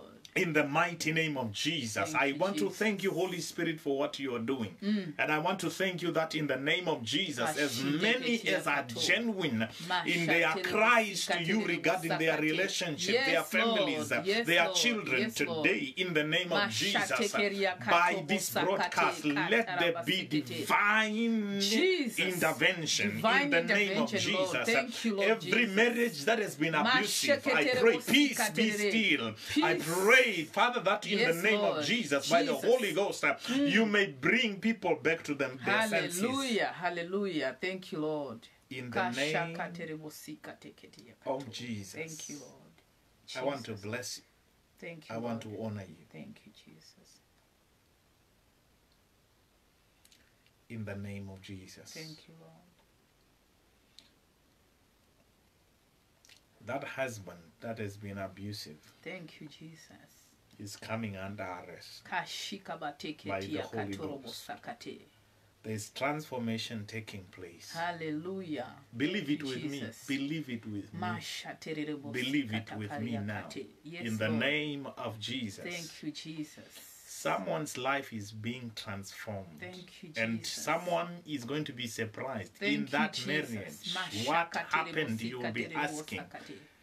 But the Holy Spirit is working behind the scenes. your heart, your prayer is getting answered. Thank you, Jesus. In the name of the Lord Thank you, Jesus. Lord. Father, we thank you. And we bless you for what you have done. Thank you, Jesus. We thank you for what you are doing around the globe. Thank you, Jesus. In the nations of our world. In marriage. In the name that is above every name. Thank you, Jesus. We give you glory. We give you honor. praise. In Jesus' name. Amen. Amen.